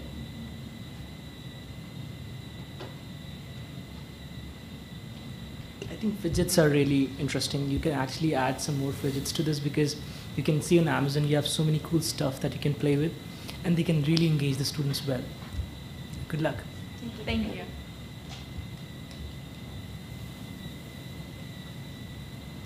All right, thank you very much. Distractioneering. The next team is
and welcome back. We're going to hear from Team Phlebotomist. Good evening, everyone. We are the team behind the Phlebotomist. First, we're going to introduce ourselves and then our project through a short video. I am Jay Tyagarajan. I'm an industrial distribution major in Texas A&M University. I'm David Scholl. I'm a sophomore electrical engineering major here at Texas A&M. My name is Kalana. I'm a biomedical engineer and I also study cell and molecular biology at the University of Michigan. I'm Jacob. I'm a junior mechanical engineering student at Texas A&M. I'm Elizabeth. I am a sophomore mechanical engineering major Major at Texas A&M. I'm Nikhil. I'm Senior Electrical Engineer at Indian Institute of Technology, Tirupati. And my name is Andres Ramirez, and I am a Senior Biomedical Engineer at the University of Arkansas. Very few people would describe having blood drawn as a comfortable experience. Most people would prefer that the experience end as quickly as possible. If you've ever had multiple vials of blood drawn, you probably feel the same way. Drawing multiple samples is something that is not only extremely uncomfortable for patients, but also difficult for technicians to perform. The problem with drawing multiple vials of blood is often the vial transfer. In a setup like this, called a straight needle stick system, vials are attached directly to the needle and negative pressure in the vials draws blood. When changing vials, the phlebotomist has to hold the needle as still as possible while pulling a vial off and forcing another on. Failure to hold the needle still inside of the patient's vein can cause bruising, bleeding, and severe discomfort to the patient. Another system using a long tubing attached to the needle can be used to help alleviate discomfort to the patient. The issue with this system is the phlebotomist must decide between holding the needle steady and awkwardly transferring vials single-handedly, or letting go of the needle and risking similar damage to the vein and discomfort to the patient as it shifts. Phlebotomist aims to remedy the issues with current blood drawing techniques by making the collection of blood vials of blood sterile, efficient, and comfortable. Our product utilizes a cylinder that has the ability to hold up to 6 vials, interchanging between them with a simple trigger pull. Most technicians take 5 to 10 seconds to transfer blood vials, and this device will greatly reduce this transfer time. Technicians will also be able to easily transfer vials single-handedly, eliminating common problems with butterfly needles. Many of you have probably had blood drawn before, and if you haven't, you're probably really lucky. But regardless of that, we can agree that blood draws are not comfortable. With the current straight needle stick system, it is very difficult for phlebotomists to hold the needle straight while maintaining stability, which increases the risk of bruising, as well as pain in the patient. And with the butterfly system, with the extended tubing, the phlebotomist has to multitask with holding the system steady, as well as with their other hand switching out the vial. So we decided to make a device which is sterile, efficient, and comfortable to collect blood into multiple vials. We decided on 5 main requirements that our product must satisfy. First and foremost, it must maintain sterility to prevent the spread of disease and infection. Second, it must reduce the exchange time, which is currently about 5 to 10 seconds between vials, by at least 50%. Third, our product must only be used with one hand. And fourth, it must contain up to 6 times the current vial capacity, which currently is 1, so our product, as you can see, will contain 6 vials. And finally, it must be invertible, meaning that it can be tilted back and forth in order to thoroughly mix blood after making a draw. Before I get into these lovely sketches, I want to first explain that all of these designs are compatible with current vacutainer technology, that is vacated vials that draw blood into them as they're connected to the tubing. It's a safe technology, it's very sterile, and it's very easy to use. So, and besides that, it's widespread. It's used all over the nation, so our device would be, if it's compatible, compatible with technology that's used in almost any clinical setting in the US. The first design we came up with was a valve, basically a simple valve where we connect multiple vials to our device and then select between them with a valve. We ran into a design problem almost immediately with this because there's blood running through a device. It would have to either be disposable after a single use or cleaned thoroughly after every use. So a valve proved to be a little impractical. The second design we came up with was a stationary drum where, sort of similar in design to a centrifuge, where vials are rotated and brought in contact with the needle and then filled sequentially. The problems we faced with this was it's stationary, so it can't be inverted to mix anticoagulants in vials, and it would be difficult to bring the vials in contact with the needle if they're set in a drum like that. So we landed on a handheld cylinder that can move forward and backwards on an axle and rotate on the same axle, rotating to select vials and forward and backward onto the needle. This allows us to do all the inversions we need and would be very easy for technicians to use as well as portable. As my colleague David mentioned, our device works synergistically with existing technology. We are not trying to reinvent the wheel. We are simply adding a much needed axle to it. As it turns out, Current existing technology helps assist us to achieve 2 of our 3 general goals. Our first goal, sterility. Due to the sheet needle device that automatically detaches and then automatically resheets, we achieve sterility by basically virtually eliminating the amount of time that our blood contacting needle is exposed to the non-sterile environment. In addition, butterfly tubing buffers the time, actually the movement between our blood collecting device and the needle, minimizing the amount of movement in the patient's arm, which leads to improved comfort. Our hardest task was creating a device that would improve efficiency. To do this, we created a rotating drum, as mentioned before, that accomplishes 2 movements in a seamless manner. First, a forward and backward movement that injects and then removes the vial being used.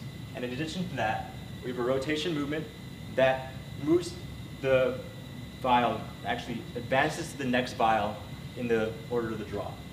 I'll have Drew explain this. So the first point of action for actually developing this prototype was to obtain a rotary mechanism that will allow the vials to rotate between when they will be filled. So as you can see here, I don't know if all y'all can, so we got a pre-existing toy foam dart gun that's already available on the market, and we actually re-engineered the mechanism inside of it that allows the chamber to rotate by a simple pull of the trigger, as you can see in the image above. The next step of the project was to actually make this rotary mechanism move backwards and forwards, because whenever you're drawing blood into the vials, the needle is actually puncturing the vacuum system. So we need the rotary device to actually extend to the needle, fill up, retract, and then rotate so that the needle doesn't bend or break inside of the vacutainer itself. We have also planned a lot of future improvements for the product. So first up is introducing automation. We want to include a small servo motor with a linear actuator so that the to and fro motion as well as the rotatory motion is way more reliable and it's easy on the trigger to pull. And the next is advanced ergonomics. The first thing, we also want to design the gun so that it's kind of like on the top of our wrist so that the distance between our hand and the needle is minimized. So that way, while inserting the needle and keeping pressure on the needle is way more easier. After that, it's improving the portability and space efficiency. So you can see our prototype, but it has a lot of unwanted space and redundant parts. So if you want, the size could actually be reduced by close to 50%. So this helps it be way more efficient in a cramped surgical space, for example. And the final, we want to make the outer material transparent so that the phlebotomist can actually see how much blood is inside and click the trigger when needed. So phlebotomy is really a crucial but overlooked aspect of medical treatment. It is, a lot of people, the regular patients, mark their blood draw visits in red, but it's usually for pain. It's never a good experience. So any innovation and technique improvement in this aspect would drastically increase patient happiness. Thank you. We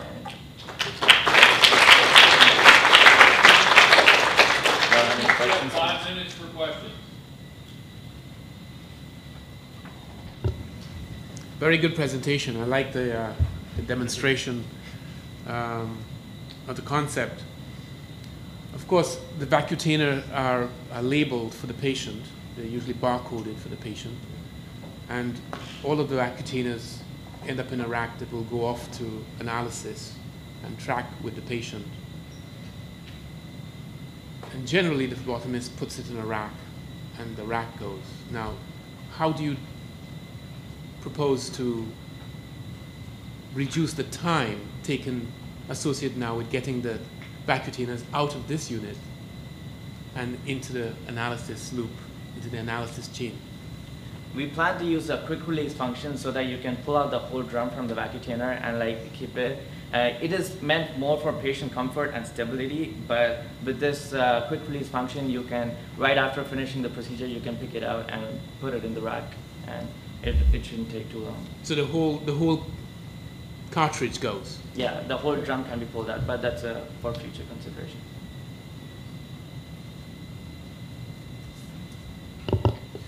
Congratulations, very clever. One question, one comment. What are the reusable parts for cross-contamination from patient to patient?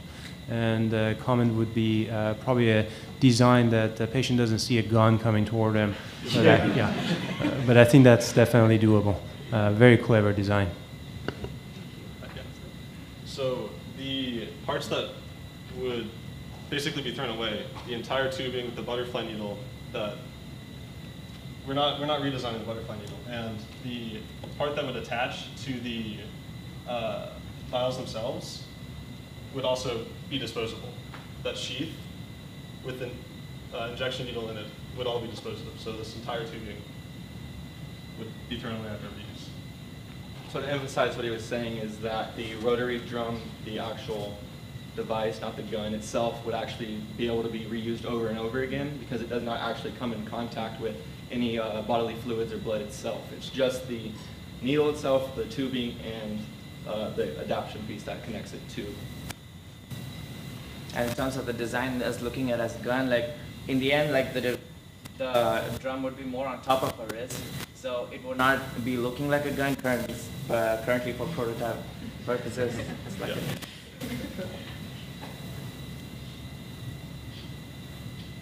If it looked like a gun, you couldn't get it into the building. Okay, thank you very much, Phlebotomist. All right, it is now currently 4:40. I would like everyone back here in 10 minutes at 4:50, and we will continue the presentations. Thank you so much.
Welcome back to the Aggies Invent EnMed final presentation. And now we're going to hear from Aqua Aggies. Howdy, we're the Aqua Aggies. My name is Alec Funheller. I'm a physics student at Tarleton State University. Hi, I'm Anthony Chavez. I'm a sophomore civil engineer and I currently attend Rio Hondo Community College. Hi, I'm Hunter Tilleff. I'm currently a senior mechanical engineering student. I attend the University of North Texas. Hi, my name is Erica Hubner, and I'm a senior biomedical engineering major from Texas A&M. Hi, I'm Daniel Yoon. I'm a senior mechanical engineering at Missouri S&T. Hi, I'm Michael Ecker-Randolph. I'm a junior mechanical engineer at West Virginia Institute of Technology.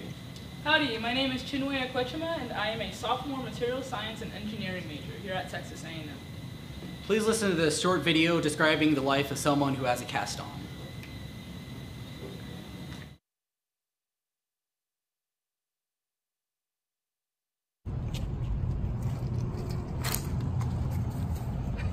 Oh, the agony.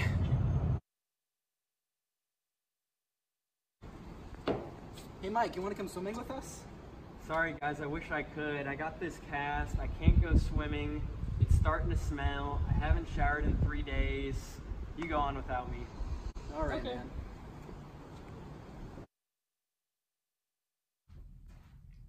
Hey, son. Don't forget to have fun and break a leg. Good one, Dad.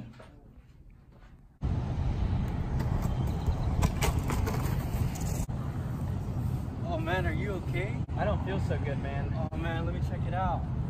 Oh, my leg! Oh, Michael, back so soon. What happened this time? Doc, I was riding my skateboard and I broke my leg. I know you didn't enjoy your last cast. We have a brand new cast that'll allow you to carry on your day-to-day life without having to worry about showering or going swimming. It's completely waterproof, and we can give it to you today for a reasonable price. You can say goodbye to stinky, uncomfortable casts. Thanks, Doc. Hey Mike, I see you got a new cast. You want to go swimming? Yeah, this thing's awesome. Let's go. All right.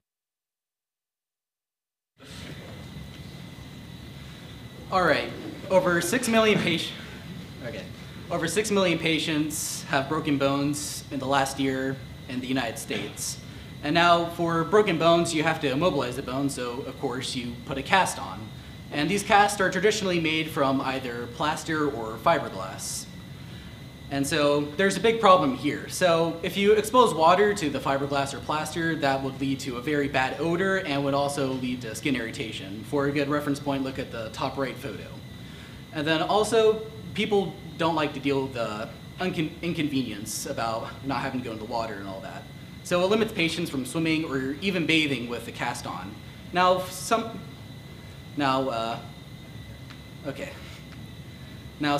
companies say they can put a bag on you, bag over the cast, but usually these have very mixed results with it. In addition, it's very difficult for doctors to observe any injuries or anything like that beneath the cast. So if you got water in your cast and you have to wait a month to get your cast off, and then you have to take your cast off and you see it's really moldy like the bottom left picture. We don't want a horror story like that. So bottom line, we need a better cast. We need a cast that is waterproof and allows for easy visualization of the injured area. But before we get to that, let's look at some current options in the market. So currently there's 2 readily available options for casts in the market. The first one being synthetic cast, which is a traditional cast. The second is a 3D printed cast. So a synthetic cast, which is composed of synthetic cast padding, fiberglass material, and Scotch cast. This is what's normally used in a hospital setting and many clinics. And some cons to this cast is that it's heavy, it's uncomfortable to the patient as it causes skin irritation. And because of the material that the cast is made with, it's easy for it to absorb water. The second cast, which is 3D printed cast, is normally made from ABS, which is a type of hard plastic. And this poses a lot of solutions to the previous cast. However, some cons to this is that it's expensive. It requires a 3D scanning machine, which is only located at 7 different clinics. And after the scanning, it takes around 3 to 4 business days for it to arrive at the clinic, and this is inconvenient for a patient while they're waiting for a broken leg or arm. So the design we want to make, of course, first has to be waterproof. Secondly, we need sort of an open design. This has allowed the cast to allow you to visualize the wounded area, as well as improve patient hygiene. It also needs to be cost effective, easily manufacturable, and readily available. The three initial design alternatives we looked at were plastic pieces to guard against the top and bottom of the cast. When you have a cast applied, you have the cotton lining that goes down first, and then the fiberglass or whatever goes on top of it. The issue becomes when water seeps in through these openings at the top and bottom. When it does so, and you're stuck with this thing for a month, then it's almost like wearing a wet sock for a month, which is not fun.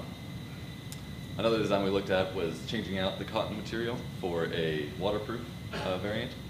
And lastly, we looked at using the 3D printed cast with a waterproof mesh to bring out the water from the unexposed areas to the exposed areas. Ultimately, we started towards the 3D printed area with some slight modifications as our final design. So the design that we finally selected is a moldable thermoplastic cast, which we chose for its ease of access, ease of manufacturability, and its customization. It's inspired by some of the things that we found in our research with a structure that's similar to the 3D printed casts in open design, while using a material similar to those found in boil and bite mouthguards like the one pictured on the slide. This material is waterproof and UV resistant with a shaped into a mesh-like design that allows for easy visualization for the doctors. It's produced in a standardized size that can be produced through injection molding and mass-produced and distributed to doctors everywhere. It does not require any specialized 3D scanning or printing technology that's not quite available in many clinics today.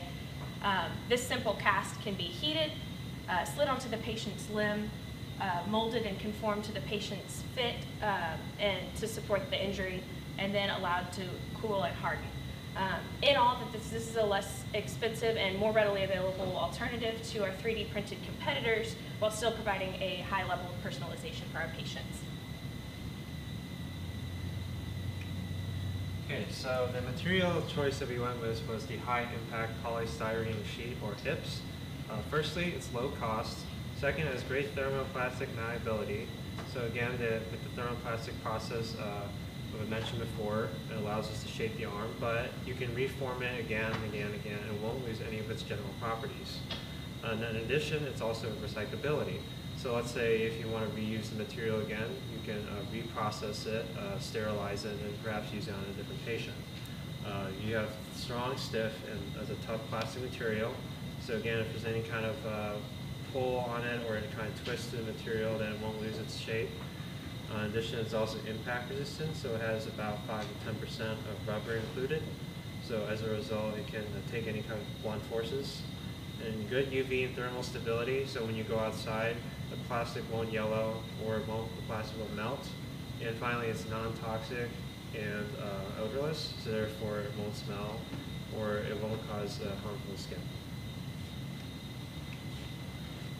As far as manufacturing this product, as we stated earlier, the few clinics that have the 3D printed cast do a scan of the arm. It takes multiple days to get a personalized cast.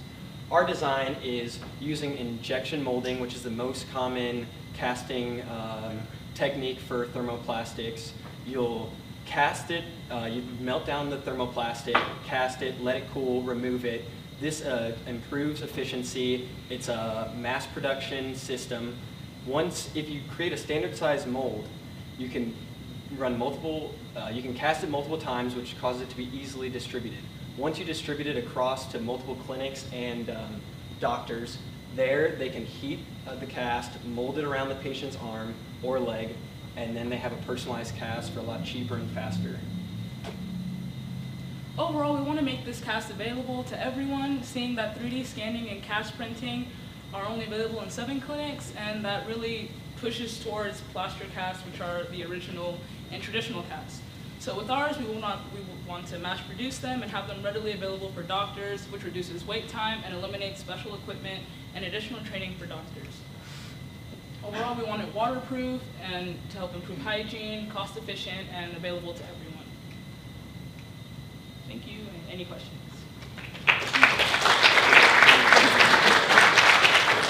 And judges, you have 5 minutes for questions. Again, great idea, guys. My question is, how easy is it to reheat, heat and recast this into any shape? So with the thermoplastic that we've been exploring, the TG, which is the temperature at which the material will soften, is right around boiling point for water. So if you just submerge it in boiling water, it will heat to a temperature at which it's malleable, and then you can shape it and then let it cool and set.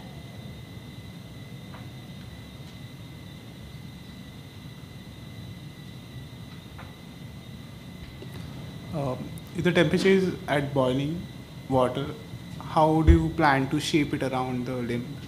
So this, a very similar material is already being implemented in those boil and bite mouth guards that I mentioned. And so those, even at high temperatures, can still be placed in the mouth and on the skin without burning them, because the outer layer would still cool to a temperature that's safe to touch, while the inside would still maintain that malleability. So is your cast only for hands and legs, or can you use it for other body parts which have fractures? So like far fingers? we've only, so for the 3D design, which we've kind of based this off of, we've mostly seen arm. This is just a prototype, just a small show portion. It could be a full arm. We've seen leg casts that come up to the knee. After more research, we could potentially, I don't know, maybe a neck brace or a full leg that would immobilize the leg to help healing. Great idea. New materials, I like it. But how do you address the problem of water getting in between the cast and the skin? So that's yes, our main goal. So with the traditional cast, you have the mesh with holes that here. So if you think about it almost like your watch, if say you have a watch with holes in it, water can get there, but it doesn't take a long time for it to evaporate. There'll be enough openings in the cast that'll let it drain out. It'll be pretty skin tight, but there may be a small tolerance between the skin to not allow movement, but just to allow it to sit snugly onto the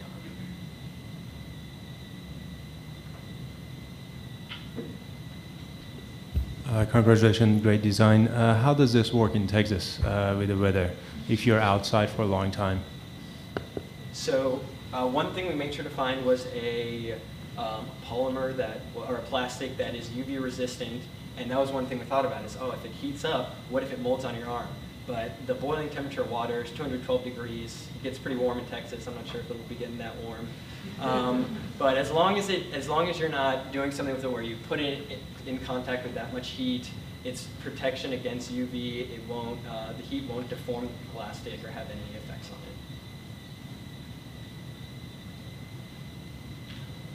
Okay, thank you very much, Aqua Aggies.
And now we'll hear from Bad Blue Bone.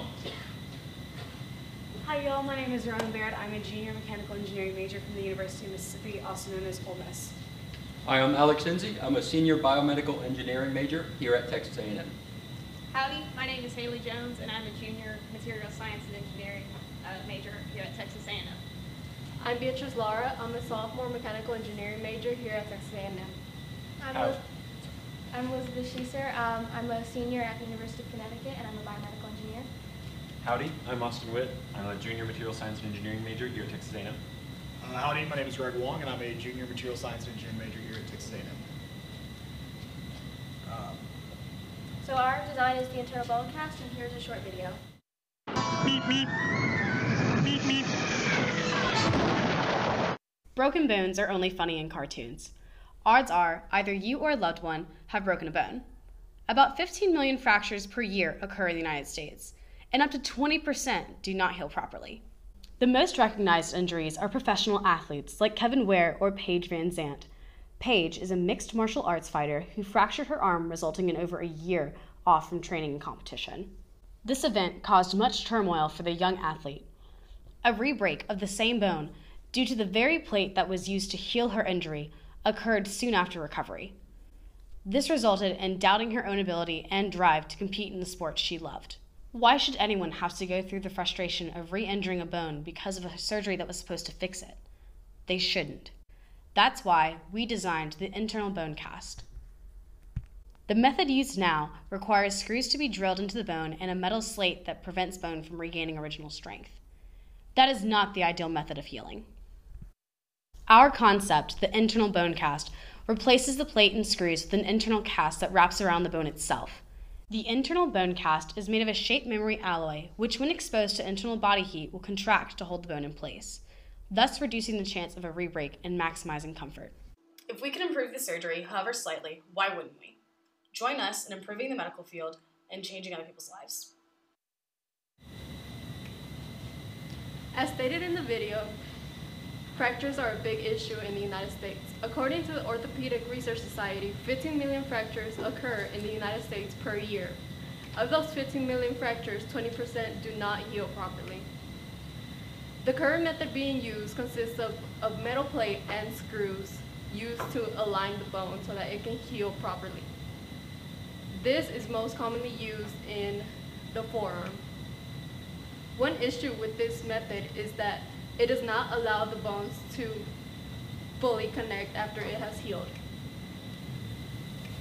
Another issue is that there are fractures in the metal plate. As you can see in the x-ray, there is a crack at the bottom where there was an excess amount of stress caused by the screws in the metal plate.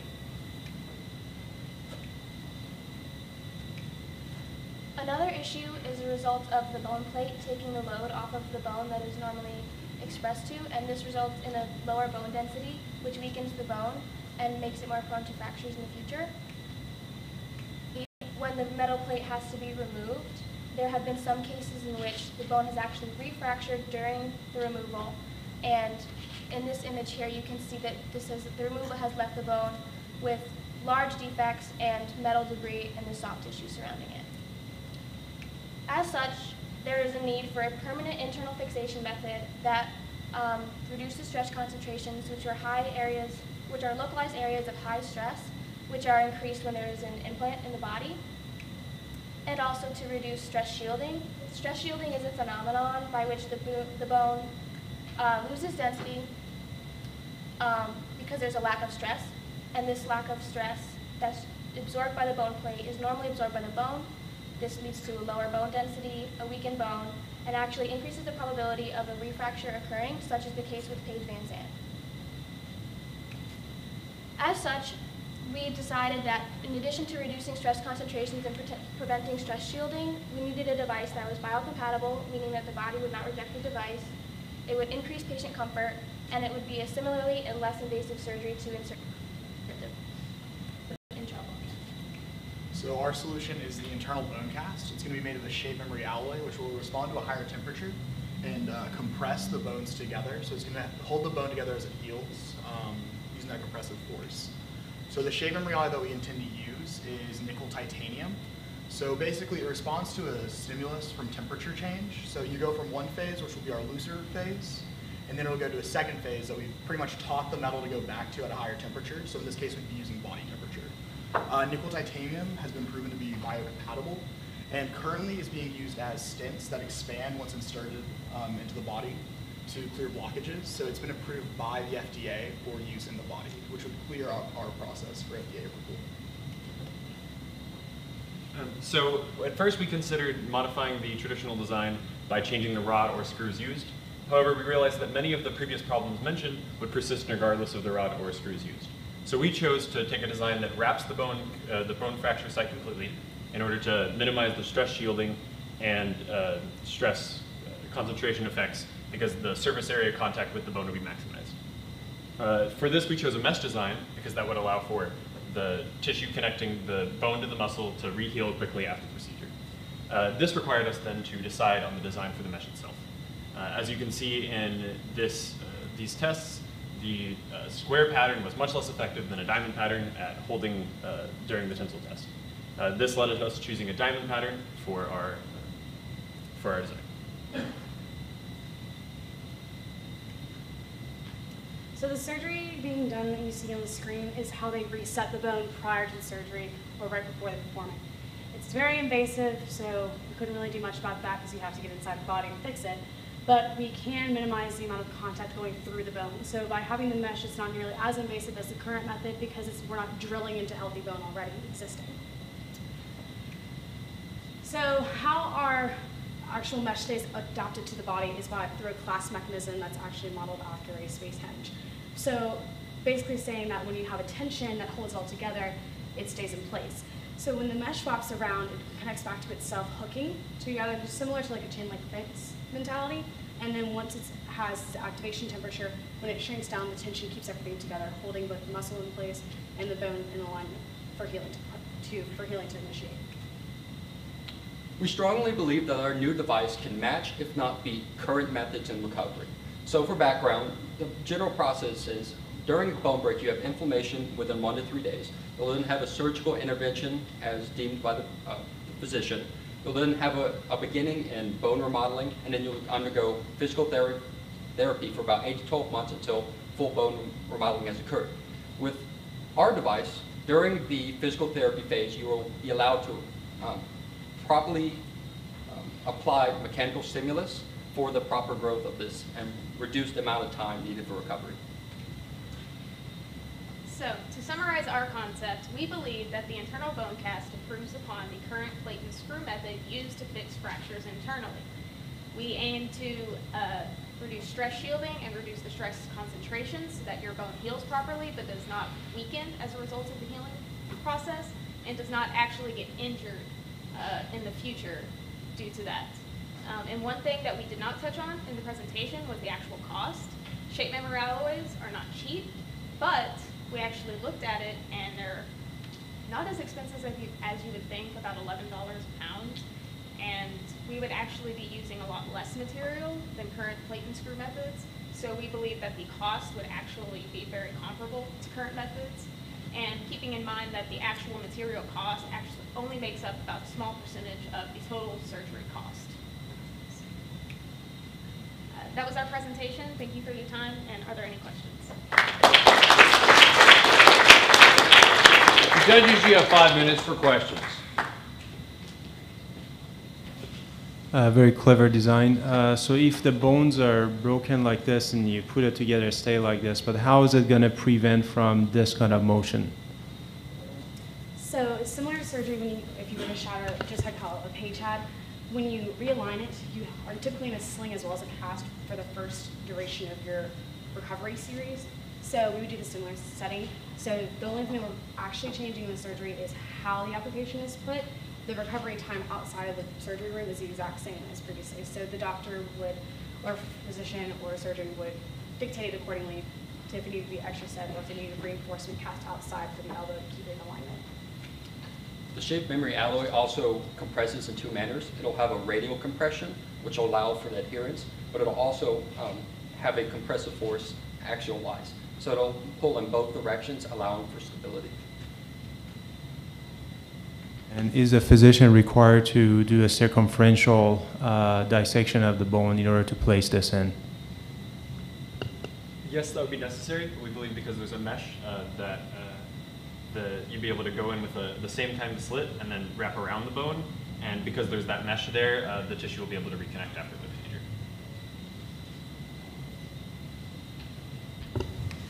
So I want to pick up on the original question. What was asked was really, does the frictional force that comes from the compression of the alloy to the bone enough to withstand sort of the motions that would normally occur in the patient who is seeking to become active after the healing? And what's the fate of the mesh? Does it stay in the patient? Is it going to be resected, or does it degrade, or is it just like the rods and nails that remain? Yes, so thank you for the clarification. So the frictional force would actually, we need a little more research on just to make sure that it would remain in place, because that was a concern that we had as well, but we could only do so much number crunching with the amount of data we could find. As for what the mesh would remain, similar to the slates and screws that are placed, you wouldn't really remove them unless it was hindering the patient. So our goal was for it to be able to remain in the body unless drastically necessary to remove it.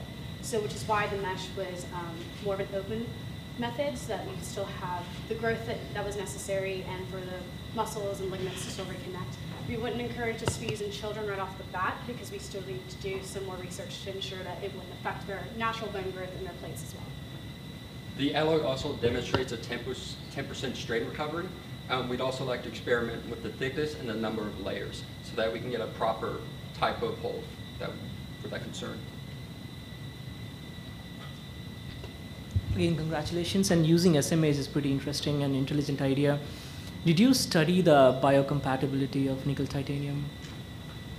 We mainly looked at the fact that it has been previously used in those stents, so it has been approved by the FDA for use in the human body.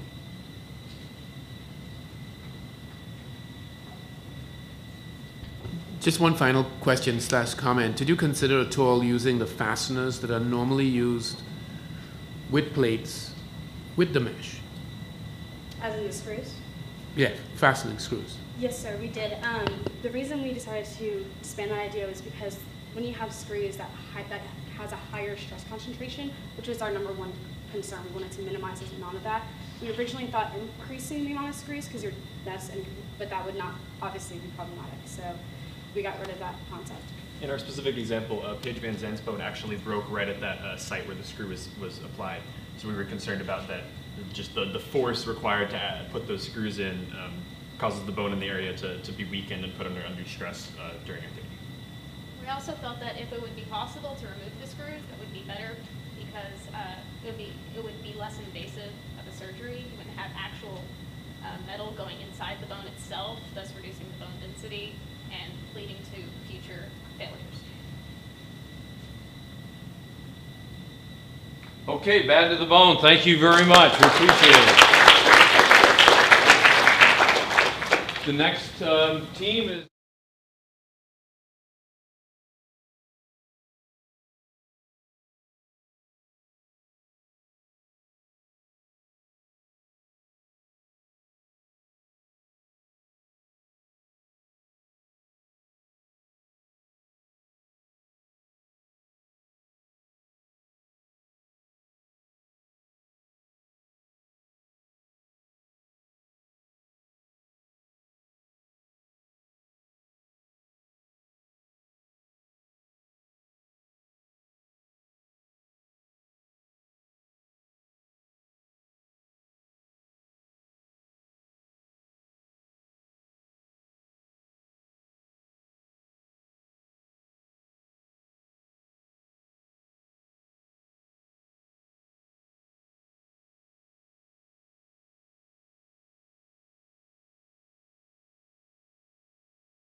now we're going to hear from Vessel Tech.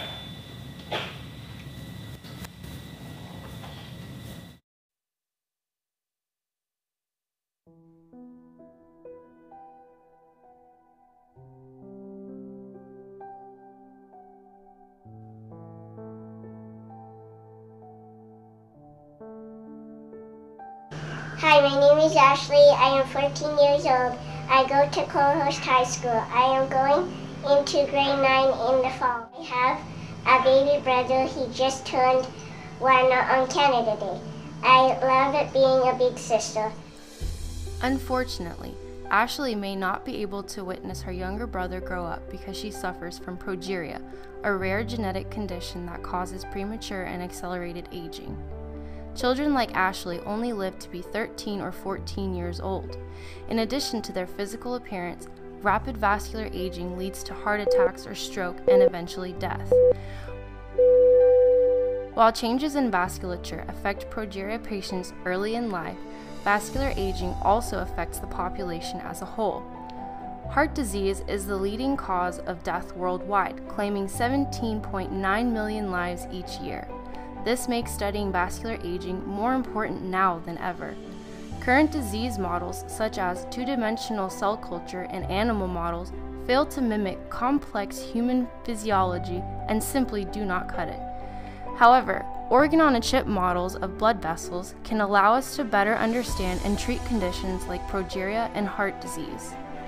Our system combines fluid mechanics, electronics, stem cells, and organ-on-a-chip technology to provide a physiologically relevant model capable of changing the future of cardiovascular diseases and personalized medicine. This will allow children like Ashley suffering from progeria, an aging population suffering from other cardiovascular diseases, to live a longer, fuller, and healthier life.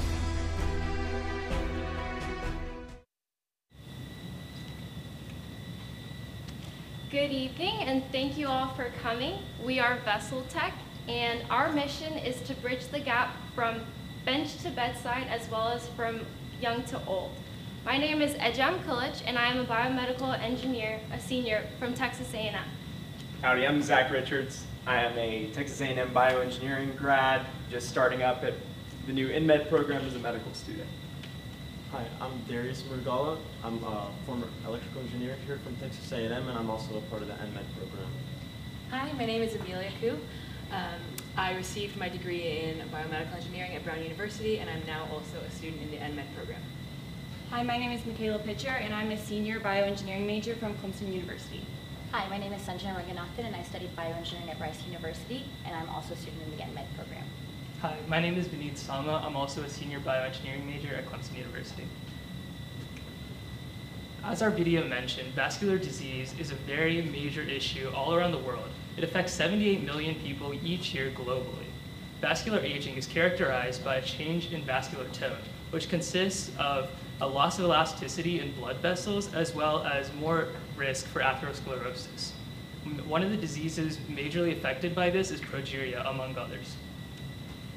Progeria is a serious and tragic disease associated with the premature aging of the vasculature, and patients with progeria often suffer from heart attacks and stroke as a result of their condition. While progeria is an extreme example of the consequences of accelerated aging, vascular aging is a process that affects us all. Elucidating the process of vascular aging could result in the development of novel therapies that have a broad impact on medicine. So current models to kind of mimic microvasculature include 2D cell culture and animal models. And both of those have their drawbacks. So for cell culture models, they do not mimic a 3D physiologic environment. And animal models are expensive and they take a lot of time to go from bench to bedside. So organ-on-chip models kind of aim to bridge the gap between those two areas. So we need a system that can perfuse fluids through, such as blood, to mimic the flow characteristics that microvasculature endure in a 3D physiologically relevant environment, to perform better in vitro testing, to eventually lead researchers in translational medicine, to have cellular and drug therapies to treat vascular aging.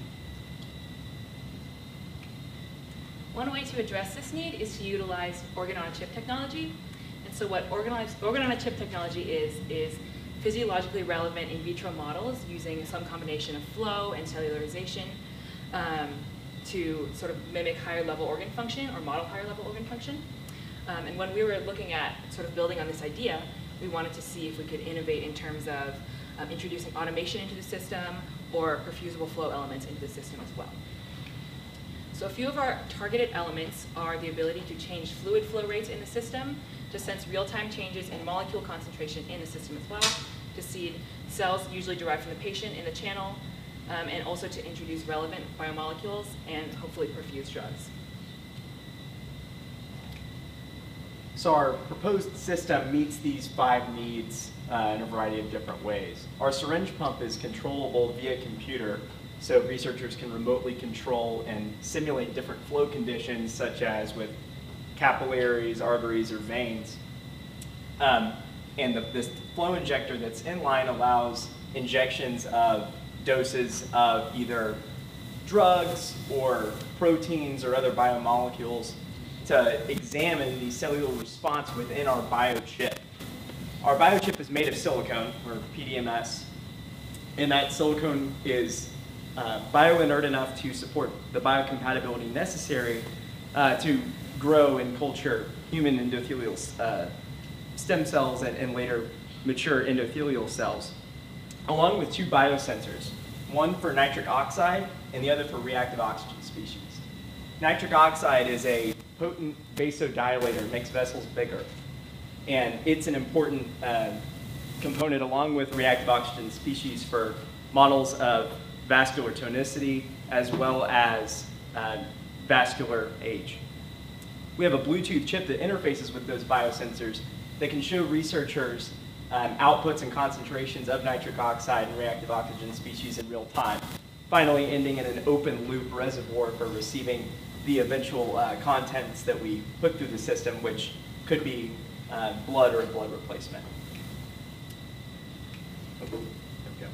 So this is a actual, not an ideation, but a realization of our ideation.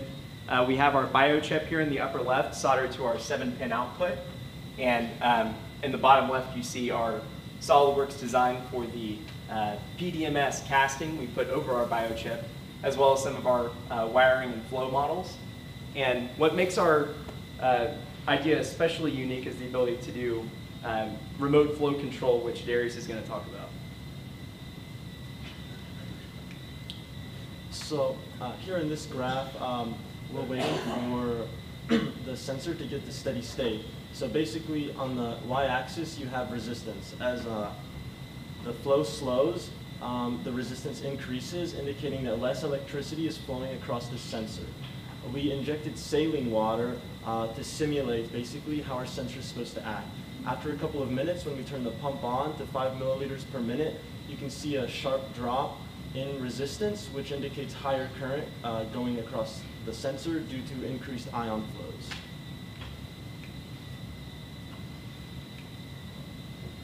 And so our solution was to use the computer to program through a serial port the pump. So through Bluetooth, we receive information from the sensor, and in real time, we can change fluid flow rates in response to the information we're receiving from the sensor. We have designed and completed in vitro testing for human vasculature with real-time sensing with a biosensor chip integration. We believe that this technology can revolutionize the face of vascular research, and also believe that in future iterations we could also change the face by either changing the diameter of the vessel, or introducing pulsatility, or even just changing the biomarker, the actual chip that we use, or for the biomarkers. We would like to thank and acknowledge Dr. Giuseppe Eli's lab, as well as Dr. Cook's lab. And with that, thank you all for listening, and we'd be happy to take any questions. Thank you very much. Judges, you have 5 minutes for questions.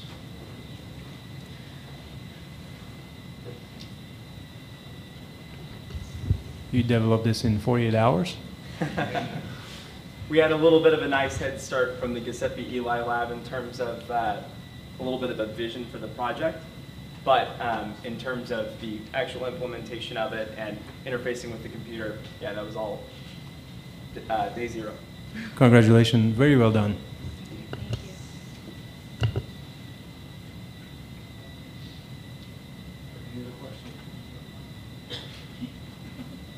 Wow, this is one of the best briefings I've heard. There's no questions. All right, thanks very much. Congratulations. All right.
All right, and now, no pain, no gain.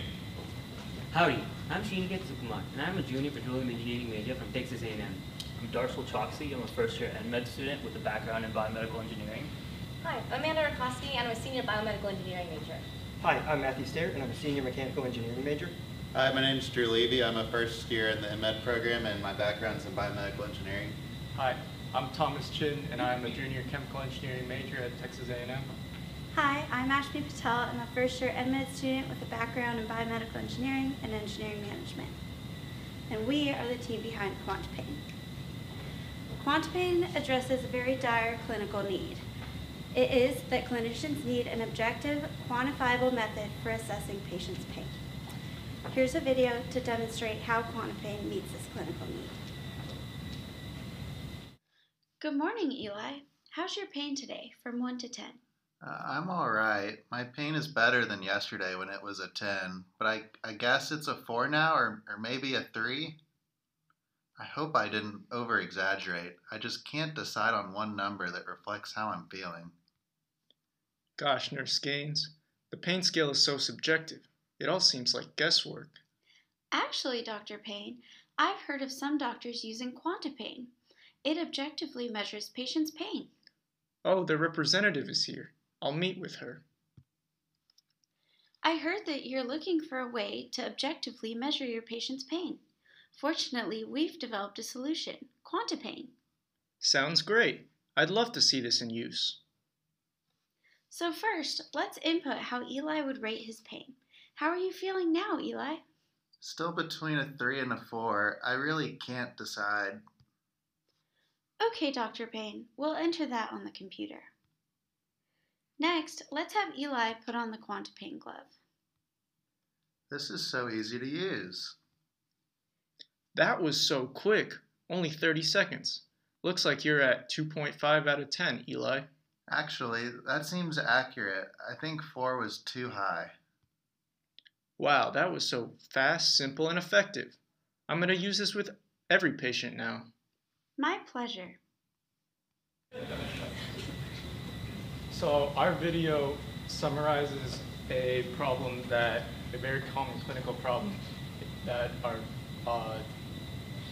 we face in medicine today, and that is that patients are unable to objectively quantify their level of pain for their doctors. The problem with that, the problem of the pain scale is so important because of the prevalence of pain and that it affects 20% of the US population. It is the most common reason that Americans access the healthcare system, and it contributes to $560 billion of medical costs per year.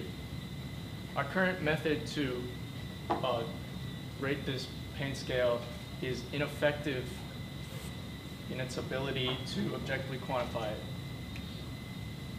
So the current standard of care in medicine is using what's called a visual analog scale, and how it works is a physician or nurse will ask a patient to rate their pain on a scale of 1 to 10, or point to which illustration of a face best represents how they're feeling internally, or they can mark on a ruler kind of from no pain to this is the worst pain I could possibly imagine where you think you fall. And the issue with this is it's highly subjective, and each patient feels pain differently. So pain for one person, if you're having maybe a kidney stone, can be completely different for a patient in another setting as well. And part of the reason pain is so hard to describe is because of the way that it works in the body. Physiologically, we have pain receptors called nociceptors, and those sense pressure, temperature, or tissue damage, and that will activate a nociceptor and send a signal to your brain, and the brain will interpret that signal, and then it will output what we perceive to be as pain. So while it's rooted in biochemical processes, pain is a highly cognitive and emotional system as well. At the beginning of the design process, we came up with 5 needs that we need to solve this problem. The first is to establish a baseline for each patient. The second is that this measurement must be quick with a time under a minute.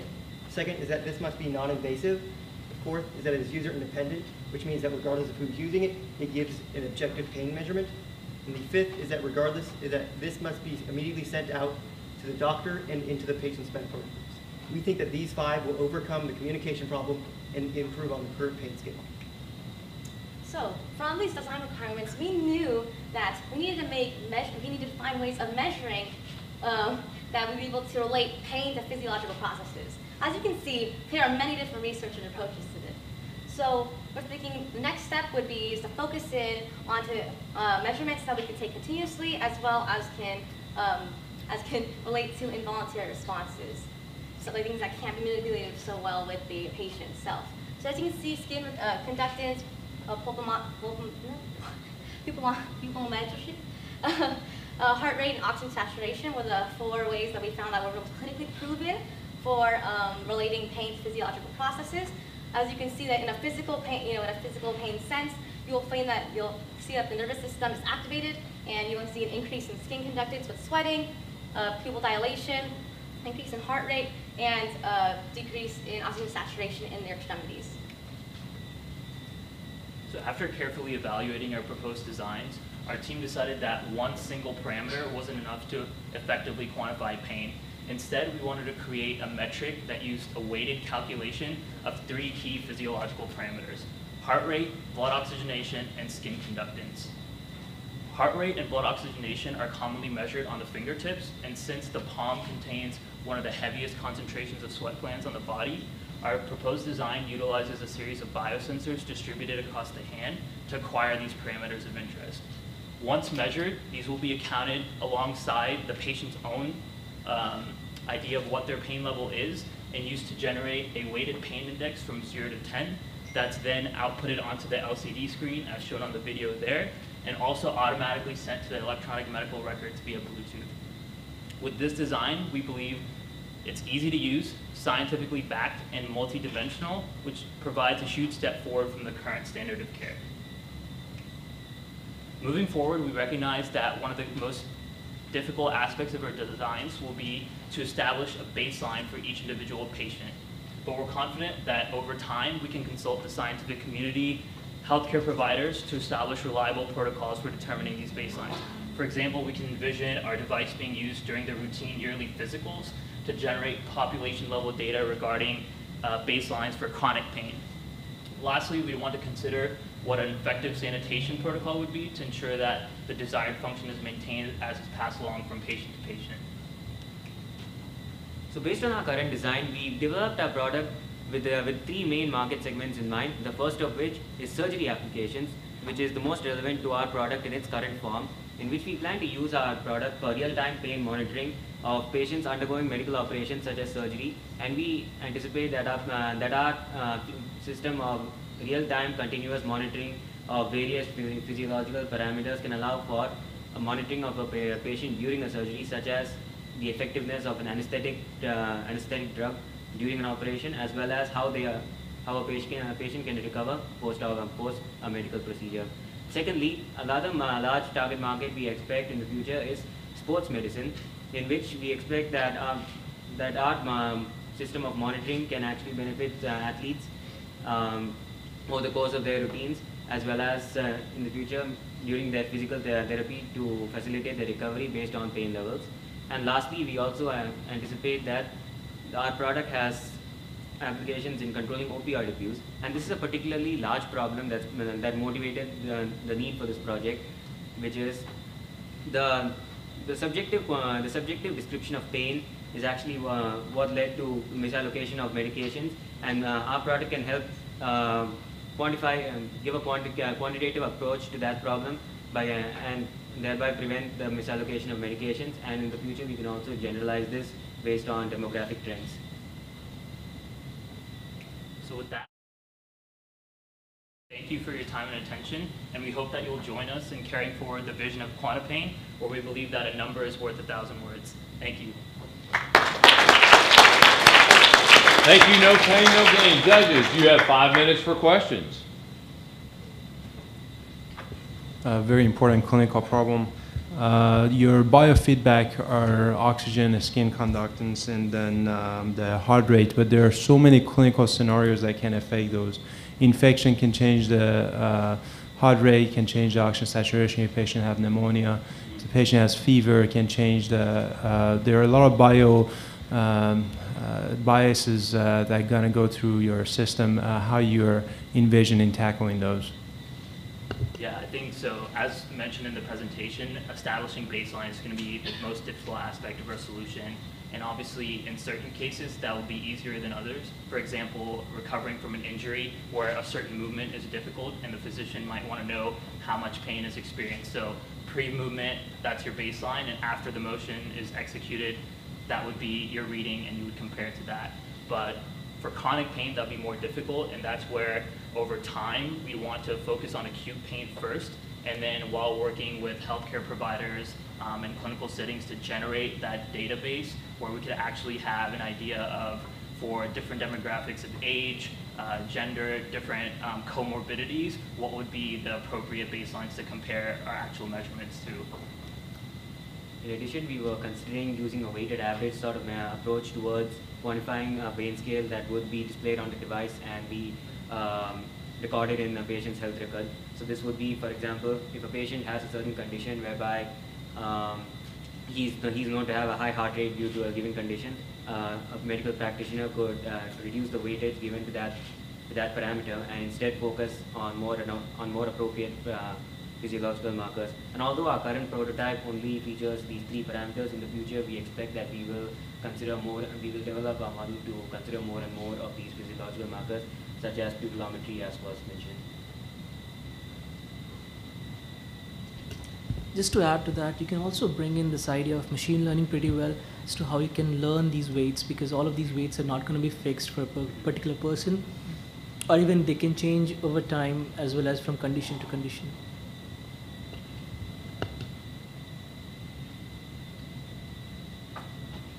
Any other questions? All right, thank you very much. No pain, no gain.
And now, Ice Baby. Howdy. Over the past 48 hours, we've been working on developing brain freeze. My name is Donna Ronan, and I'm a biomedical engineer. I'm Ryan Davis. I'm a senior biomedical engineer. My name is Emily Swigerhoff. I'm a civil engineer. My name is Anshul Yadav and I'm a civil engineering major from IIT Kanpur, India. My name is Vishal Singh and my major is mechanical engineering and I'm from IIT Kanpur, India. I'm Peter Evans and I'm a material science and engineering major here at Texas A&M. I'm a sophomore. My name is Martin Casala. I am a junior mechanical engineering student here at A&M. Let's begin by watching the short video that we created.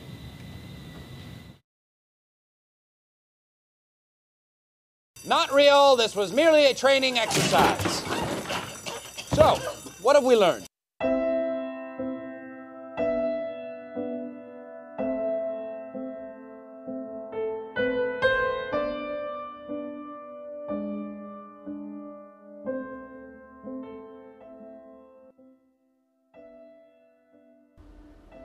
During cardiac arrest, electrical activity in the heart becomes chaotic, causing irregular blood flow. In such conditions, the brain as well as other vital organs do not receive adequate blood supply. This causes the brain cells, or neurons, to become damaged and/or die.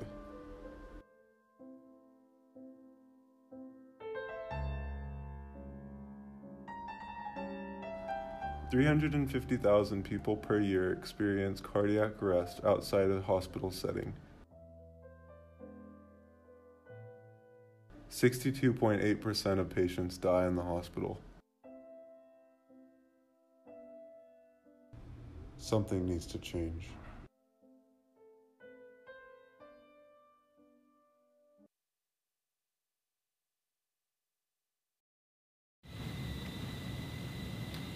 So we are addressing the problem on how to improve upon therapeutic hypothermia for patients who experience cardiac arrest outside of a hospital setting. Now, according to our research, it is more effective to induce hypothermia as soon as blood flow returns to the body. This is important because brain damage occurs whenever there is a lack of oxygen and blood flow to the brain. So whenever we induce hypothermia and the core temperature of the body drops, there is less of a necessity of oxygen in the brain for functionality, which decreases the risk of brain damage and increases the probability of a functional recovery.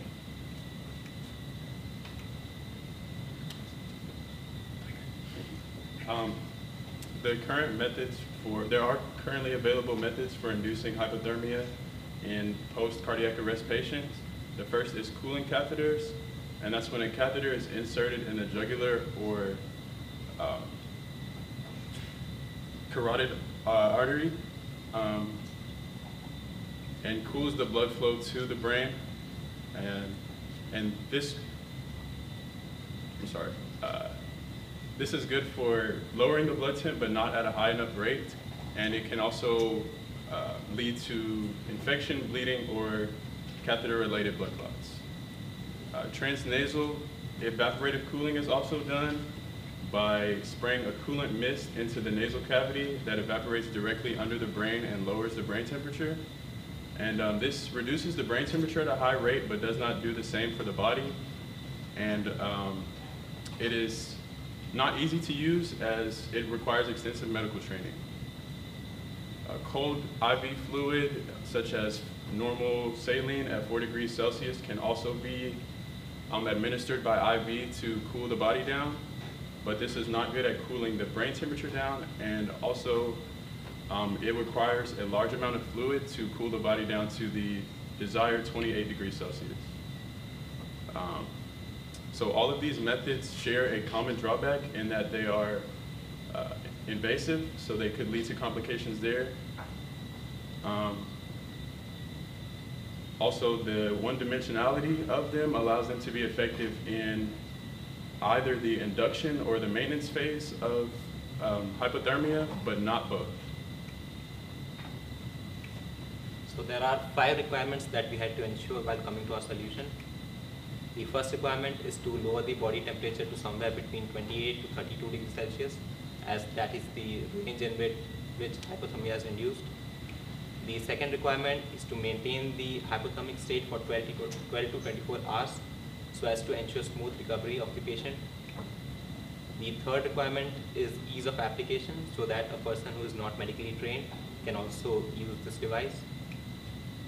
The fourth requirement is for it to be non-invasive so that it does not lead to infections. And the fifth requirement is to provide access to arms and chest so that a doctor can operate on the patient while the hypothermic state is being maintained. So there are 3 steps to therapeutic hypothermia. The first step is induction. So as everyone else has mentioned, you have to get the body down to about 28 to 32 degrees Celsius. The faster this is done, studies have shown, the better it is for the patient's recovery chances. They have shown that it's still good up to 6 hours later, but the sooner the better. The next step is maintenance. So you just have to keep the body temperature between 28 and 32 degrees Celsius. This is a problem that some of the things that some of the earlier ones that he mentioned have, is they're having trouble maintaining. The last step is rewarming. You don't want to rewarm the body too quickly. The recommended temperature is 0.5 to 1.25 degrees Celsius per hour, or you can damage the body. All right. As mentioned from our previous research, inducing hypothermia to the brain is very important. Fast to do it quickly. The way we address the way we address is by using thermoelectric to apply cold to the neck and cool down the blood supply to the brain.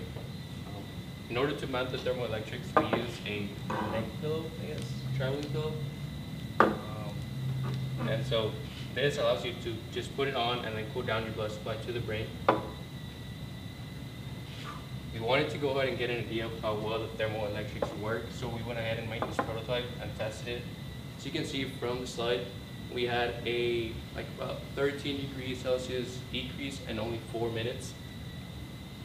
The ideal use for this would be in a ambulance. When it's called, the ambulance would provide power to the pillow and be ready by the time it is put on the patient.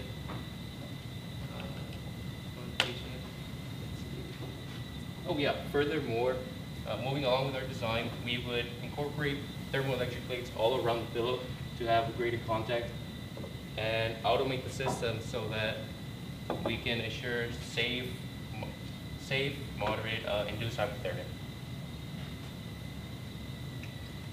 The second aspect of our project is a blanket that can be sealed. So this blanket will decrease the core body temperature as well as maintain the already lowered body temperature as previously achieved with the neck pillow. So there will be Tygon tubing on the inside of this blanket, which will have chilled water running through it.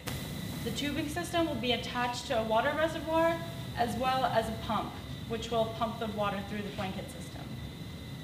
Addressing the issue of ease of access to body parts that are necessary for patients in critical care, we have created 2 Velcro openings alongside the sides of the bag as well as right down the center. This will allow for them immediate access to the arms and the chest area of the patient. Finally, we also have a vacuum opening on the side. This will allow us to suction the air out of the sealed bag and maximize the surface area of the tubing with the chilled water that will be in contact with the skin. This will improve the efficiency of the cooling process. Yeah, okay, so our blanket is basically made of 4 layers. We are using spandex and closest to the body because it is a breathable material and it will allow cool to enter through it. Then we have Tygon tubing, which is a great thermoconductor and it can absorb more and more heat out of it.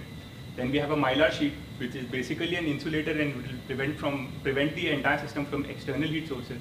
And a cloth on top of it to provide protection against wear and tear and making all the system binding together. So that's all we have for the presentation. And any questions? Thank you. And judges, you have 5 minutes for questions.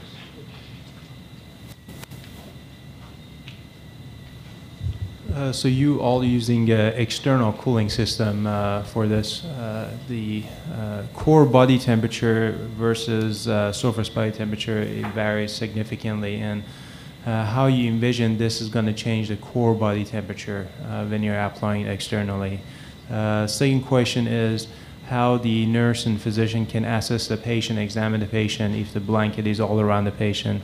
For instance, if the patient had the surgery done, cabbage or something that the incision needs to be looked at, how are you envisioning the physician and nurses can examine the patient while they're cooling?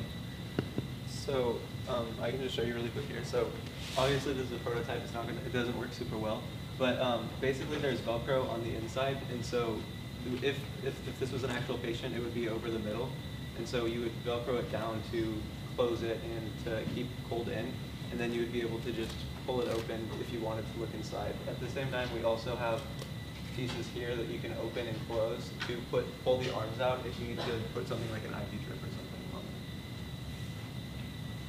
Also addressing your question about surgery, so the goal of this product is actually to induce hypothermia for 12 to 24 hours. So we're not actually targeting the surgery aspect, we're targeting just how can we effectively and quickly cool down the body and keep it at that temperature for a prolonged period of time.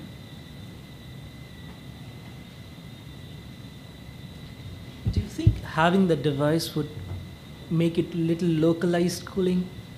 Can you think of a design where you could have a very uniform cooling throughout the neck? So the plan was, I mean, we didn't make it because it's difficult and we didn't have time, but to have like a fully metal piece around here and possibly having like a thin layer of cloth over it that can transmit it through. And then the idea by putting it here is because you have blood vessels right here, so it will transfer the blood straight to the brain, which is the most important part to cool down.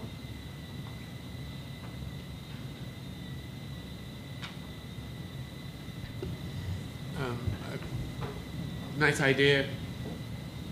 The thermoelectric device, as you show, is a quite bulky device because you have to cool the opposing surface. You have a nice fin on the other side with a fan, likely. Yes. So it's a quite bulky device to achieve the temperature target. Do you see any way to miniaturize that? Any way to eliminate the need for that large? Yes, sir, of course. The actual thermoelectric is like maybe 2 inch or 1.5 by 1.5. This is the only thing that was available, and we have time to. But the idea would be to go ahead and make everything smaller, and then go ahead and run it all the way through. But yes, my question relates to the fact that you have in there a 2x2, which is probably about a couple millimeters thick. That's the device, and most of that is just the cooling shroud. Most of that is the fan and cooling.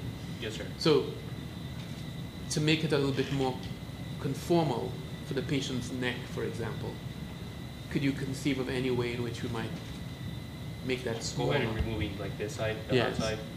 So this side helps with cooling. If we were to make this smaller, we wouldn't need as big as a heat sink, I guess, and we would also use smaller fans. Yeah. So that's a way of reducing the entire. These are also older plates.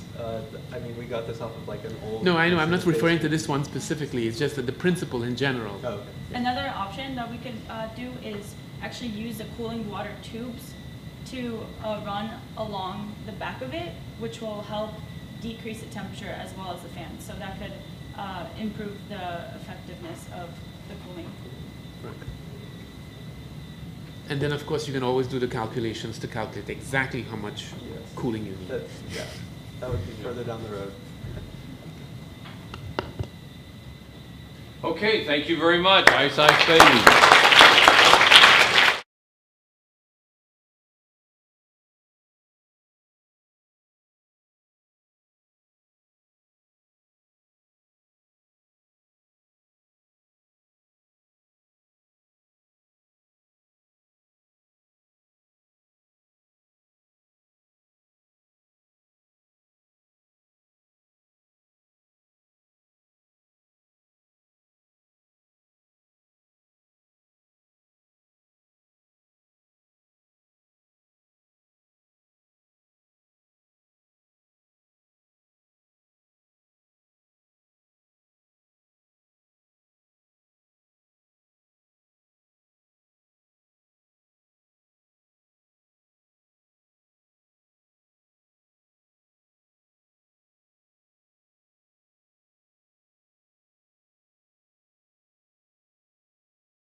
And the final team for this evening is Secure the Bag.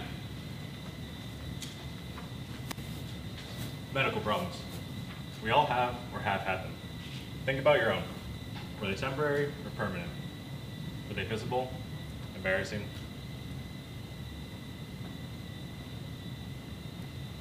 Sorry, pardon me. Embarrassing.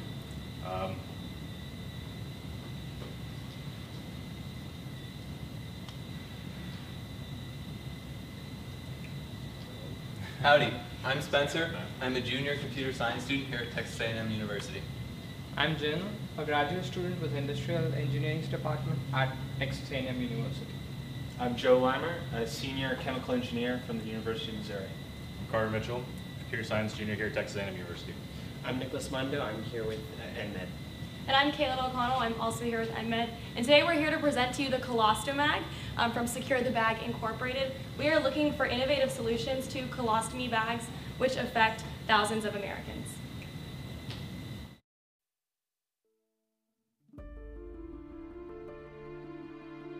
This is Bill. He has a loving wife, a dog, and is living life to the fullest. Things changed one day when Bill was diagnosed with colon cancer. Due to the damage to his colon, a portion of it had to be removed. Then, the healthy part of the colon was run through his abdomen to allow for the passage of the waste. This procedure is known as a colostomy. After this procedure, Bill continued to live normally. While his appearance hadn't changed, there was a lot more going on behind the scenes. To collect the waste, Bill wore a colostomy bag, which needed to be changed every few days. He had to remove the old bag carefully by removing the adhesive, cleaning his stoma, and then replacing it with new adhesive. After some time, however, Bill returned to his doctor with some problems. The skin around his stoma was inflamed and his bag leaked.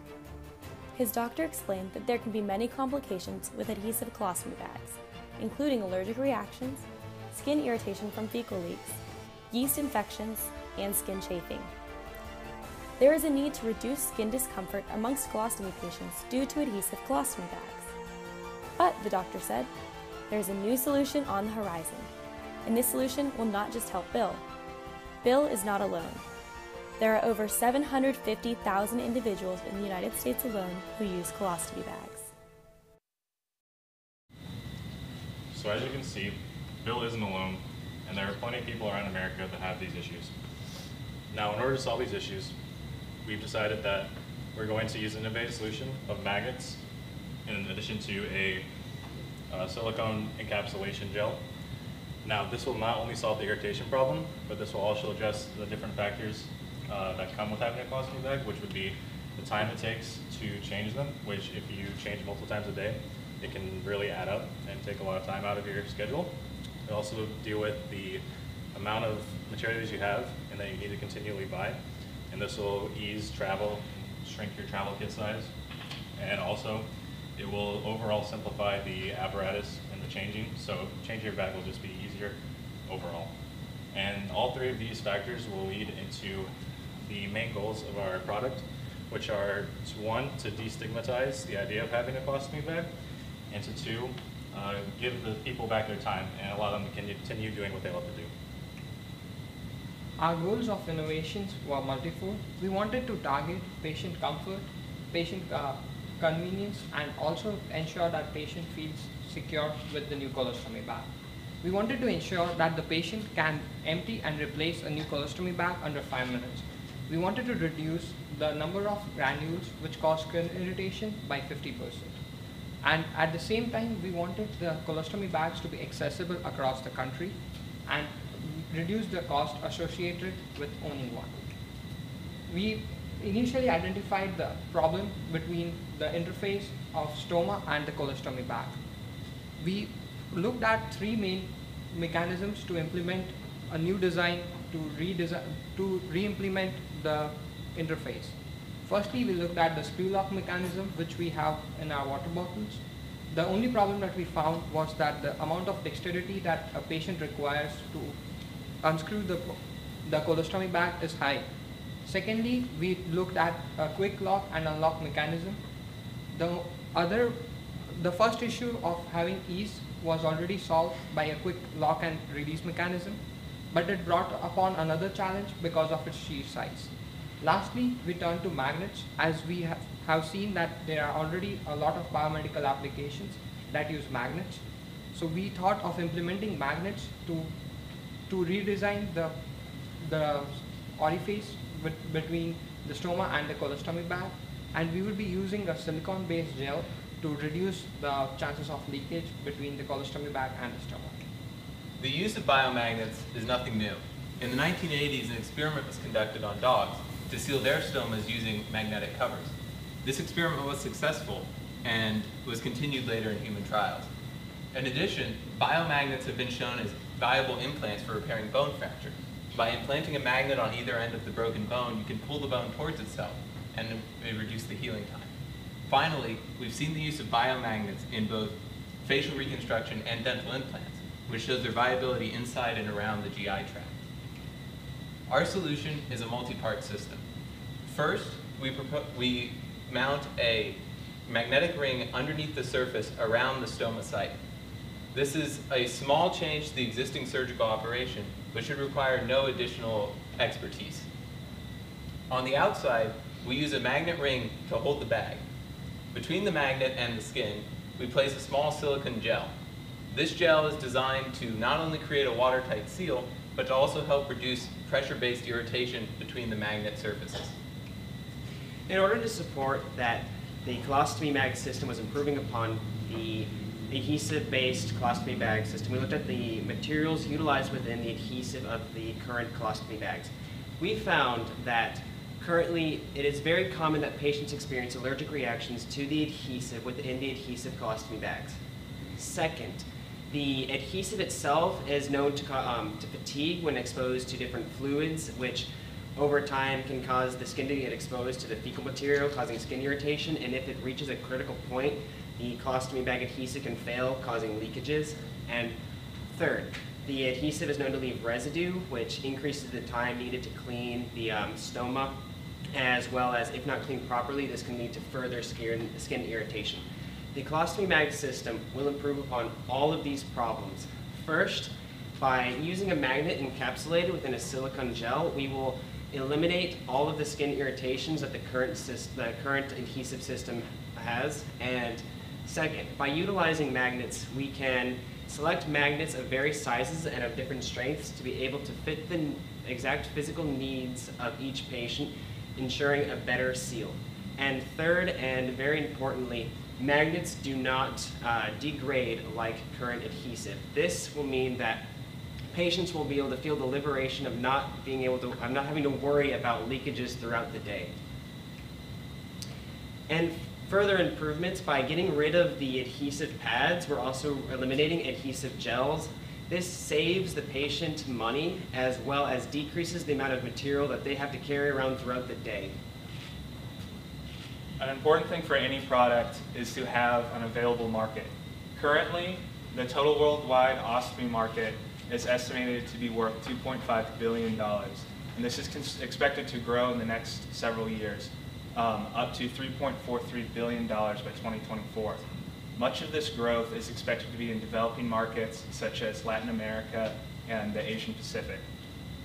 Much of these costs post-surgery involve everyday monthly expenditures from the average patient, which can range from $100 to $300 a month. That include adhesive pastes, bags, as well as skin barriers and skin protection. These monthly accessories that we are looking to eliminate, such as adhesives and skin barriers, account for nearly 2/3 of the $100 to $300 that the average patient spends.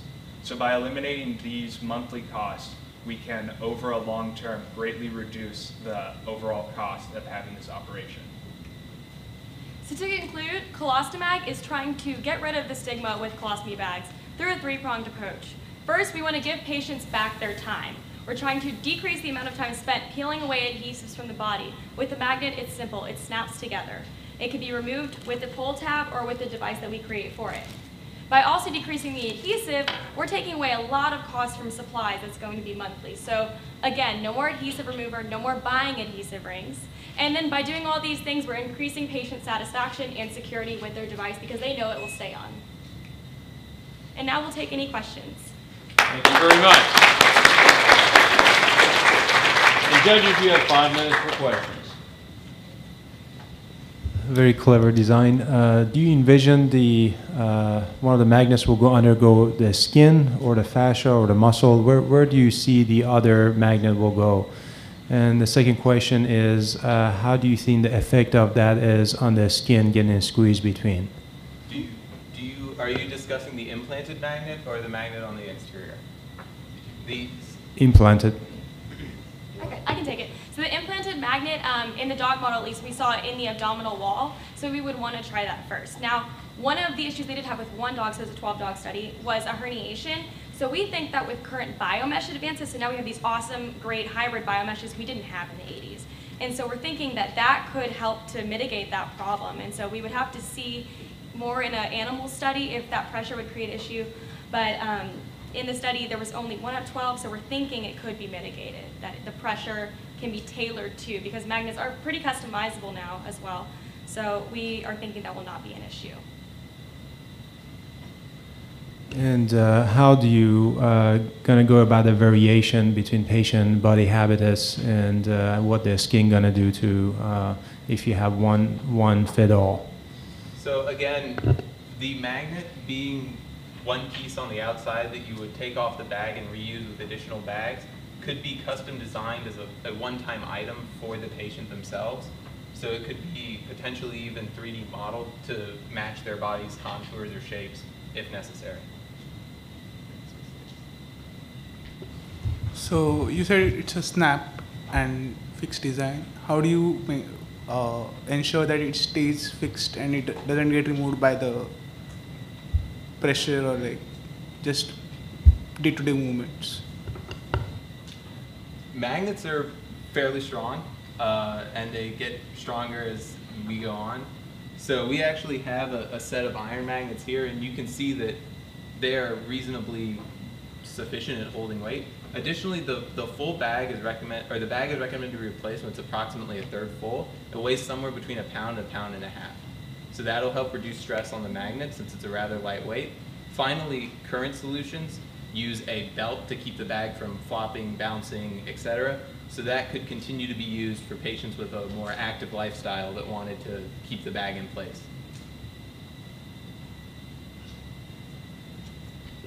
I have a small design question. So you're talking about magnets, and we carry a lot of metallic components all along us, coins, keys, phones.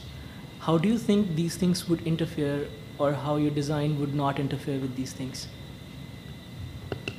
Okay, so that was a question we had too. We think that because they've been used in other biomedical applications, that would be something that we can find a way around. Now with this, we did notice when we put scissors near it, yeah, it's going to snap to it and it's going to hold on to it.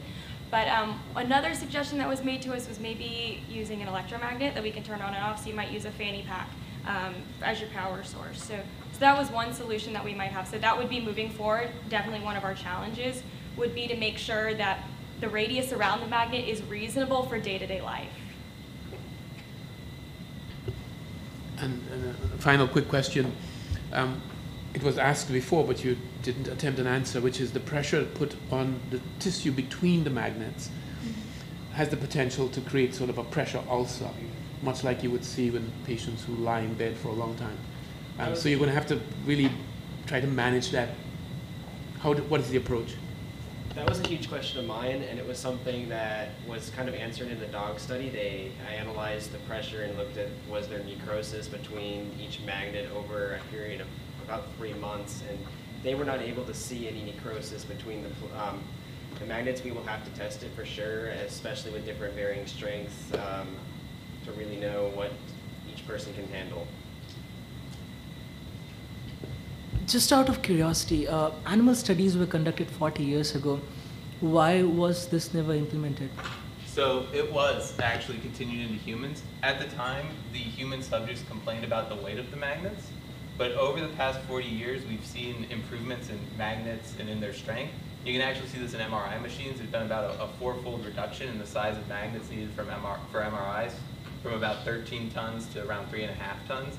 So we imagine similar magnetic improvements would mean lighter weight magnets inside the body and on the bag. Okay, and thank you very much. That's all the time we have. As I mentioned, this is the last team for our presentations this evening. What we're going to do is the judges and I are going to retire and get a chance to talk about the first, second, and third prize. While we do that, we're going to ask all of you to go over to the steps right by the Starbucks. We'd like to take a group shot of everybody there. So if you'll just go right over there and you'll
Welcome back. We are live again from the Texas A&M University. This is the live stream from the Aggies Invent, focusing on EnMed. As you've seen, there has been some outstanding projects here, and I hope to see a flood of projects and a flood of teams coming into our incubator, because there's some of these projects that absolutely need to be commercialized, and we want to help you do that. Without further ado, the judges, because they had such a difficult time making a decision, they forced me into offering an honorable mention. And so there's another team that's going to get, it's $250, an honorable mention, and it's because the teams were so closely packed, and they forced me into offering another prize. So that's what we're going to do today. And again, I want everybody to know that you are welcome, and I hope that you pursue these further and let us help you as much as you can. Unfortunately, I don't have a check for the honorable mention team, but nonetheless, you'll get a picture with me. How about that, huh? All right. All right, so without further ado, get the guy off of the stage. The honorable mention in the 4th place team is Iris.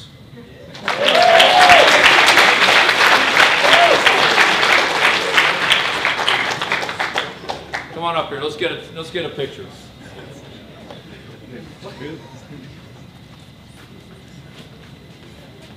Congratulations. You bet. Congratulations.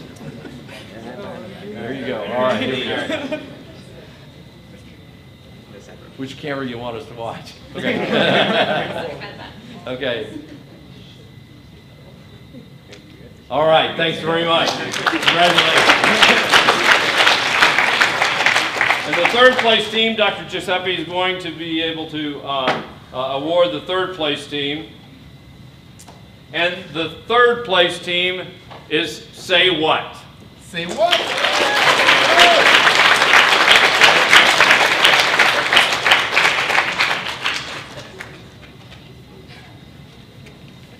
Congratulations. Thank you very much. Congratulations. Hold the check and get your come on in.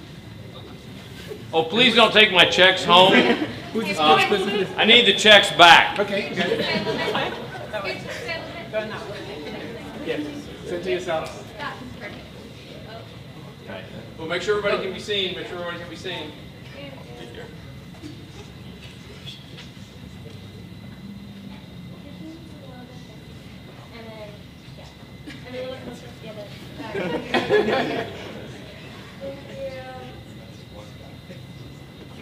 Excellent. All right, perfect. Thank you. Congratulations. Don't take it. Take it for now. Take it for now. Just turn it back in. All right. And the 2nd place team, we've got a big check coming out for the 2nd place team as well. And the 2nd place team is Vessel Tech.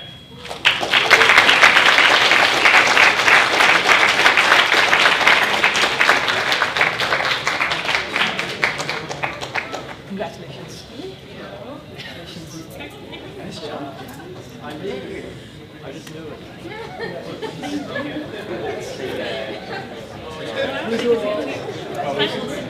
Yeah, thank you.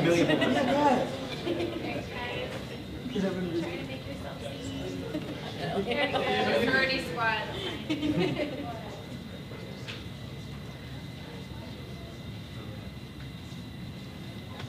Cool. Thanks, Julia. Thank you. You can hang on to it for now.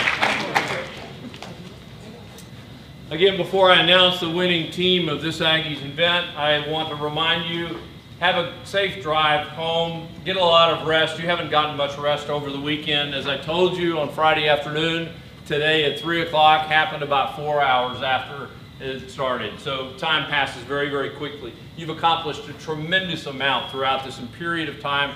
I've been incredibly impressed. Y'all have been one of the best Aggies events that we've had. You're certainly the largest by far, and stretched us, but nonetheless you've stretched yourself, and that is really what we are all about. So thank you very much. Congratulations on what you've been able to accomplish, and I hope that you take some of these key skills that we have helped you try to work this weekend onto the rest of your careers and into your career post-graduation, wherever that is. I'd like to thank again everybody, the judges, for being here because, I mean, they were great, and so thank you so much. Without further ado, we've got the first place team here, and this is something that apparently all of us are very worried about. The winning team is Phlebotomist.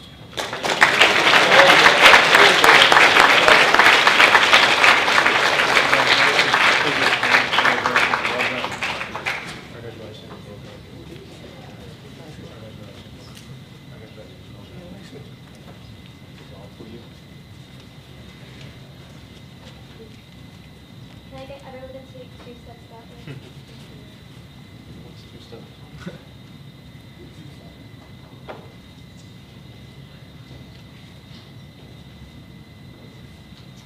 All right, congratulations. Congratulations.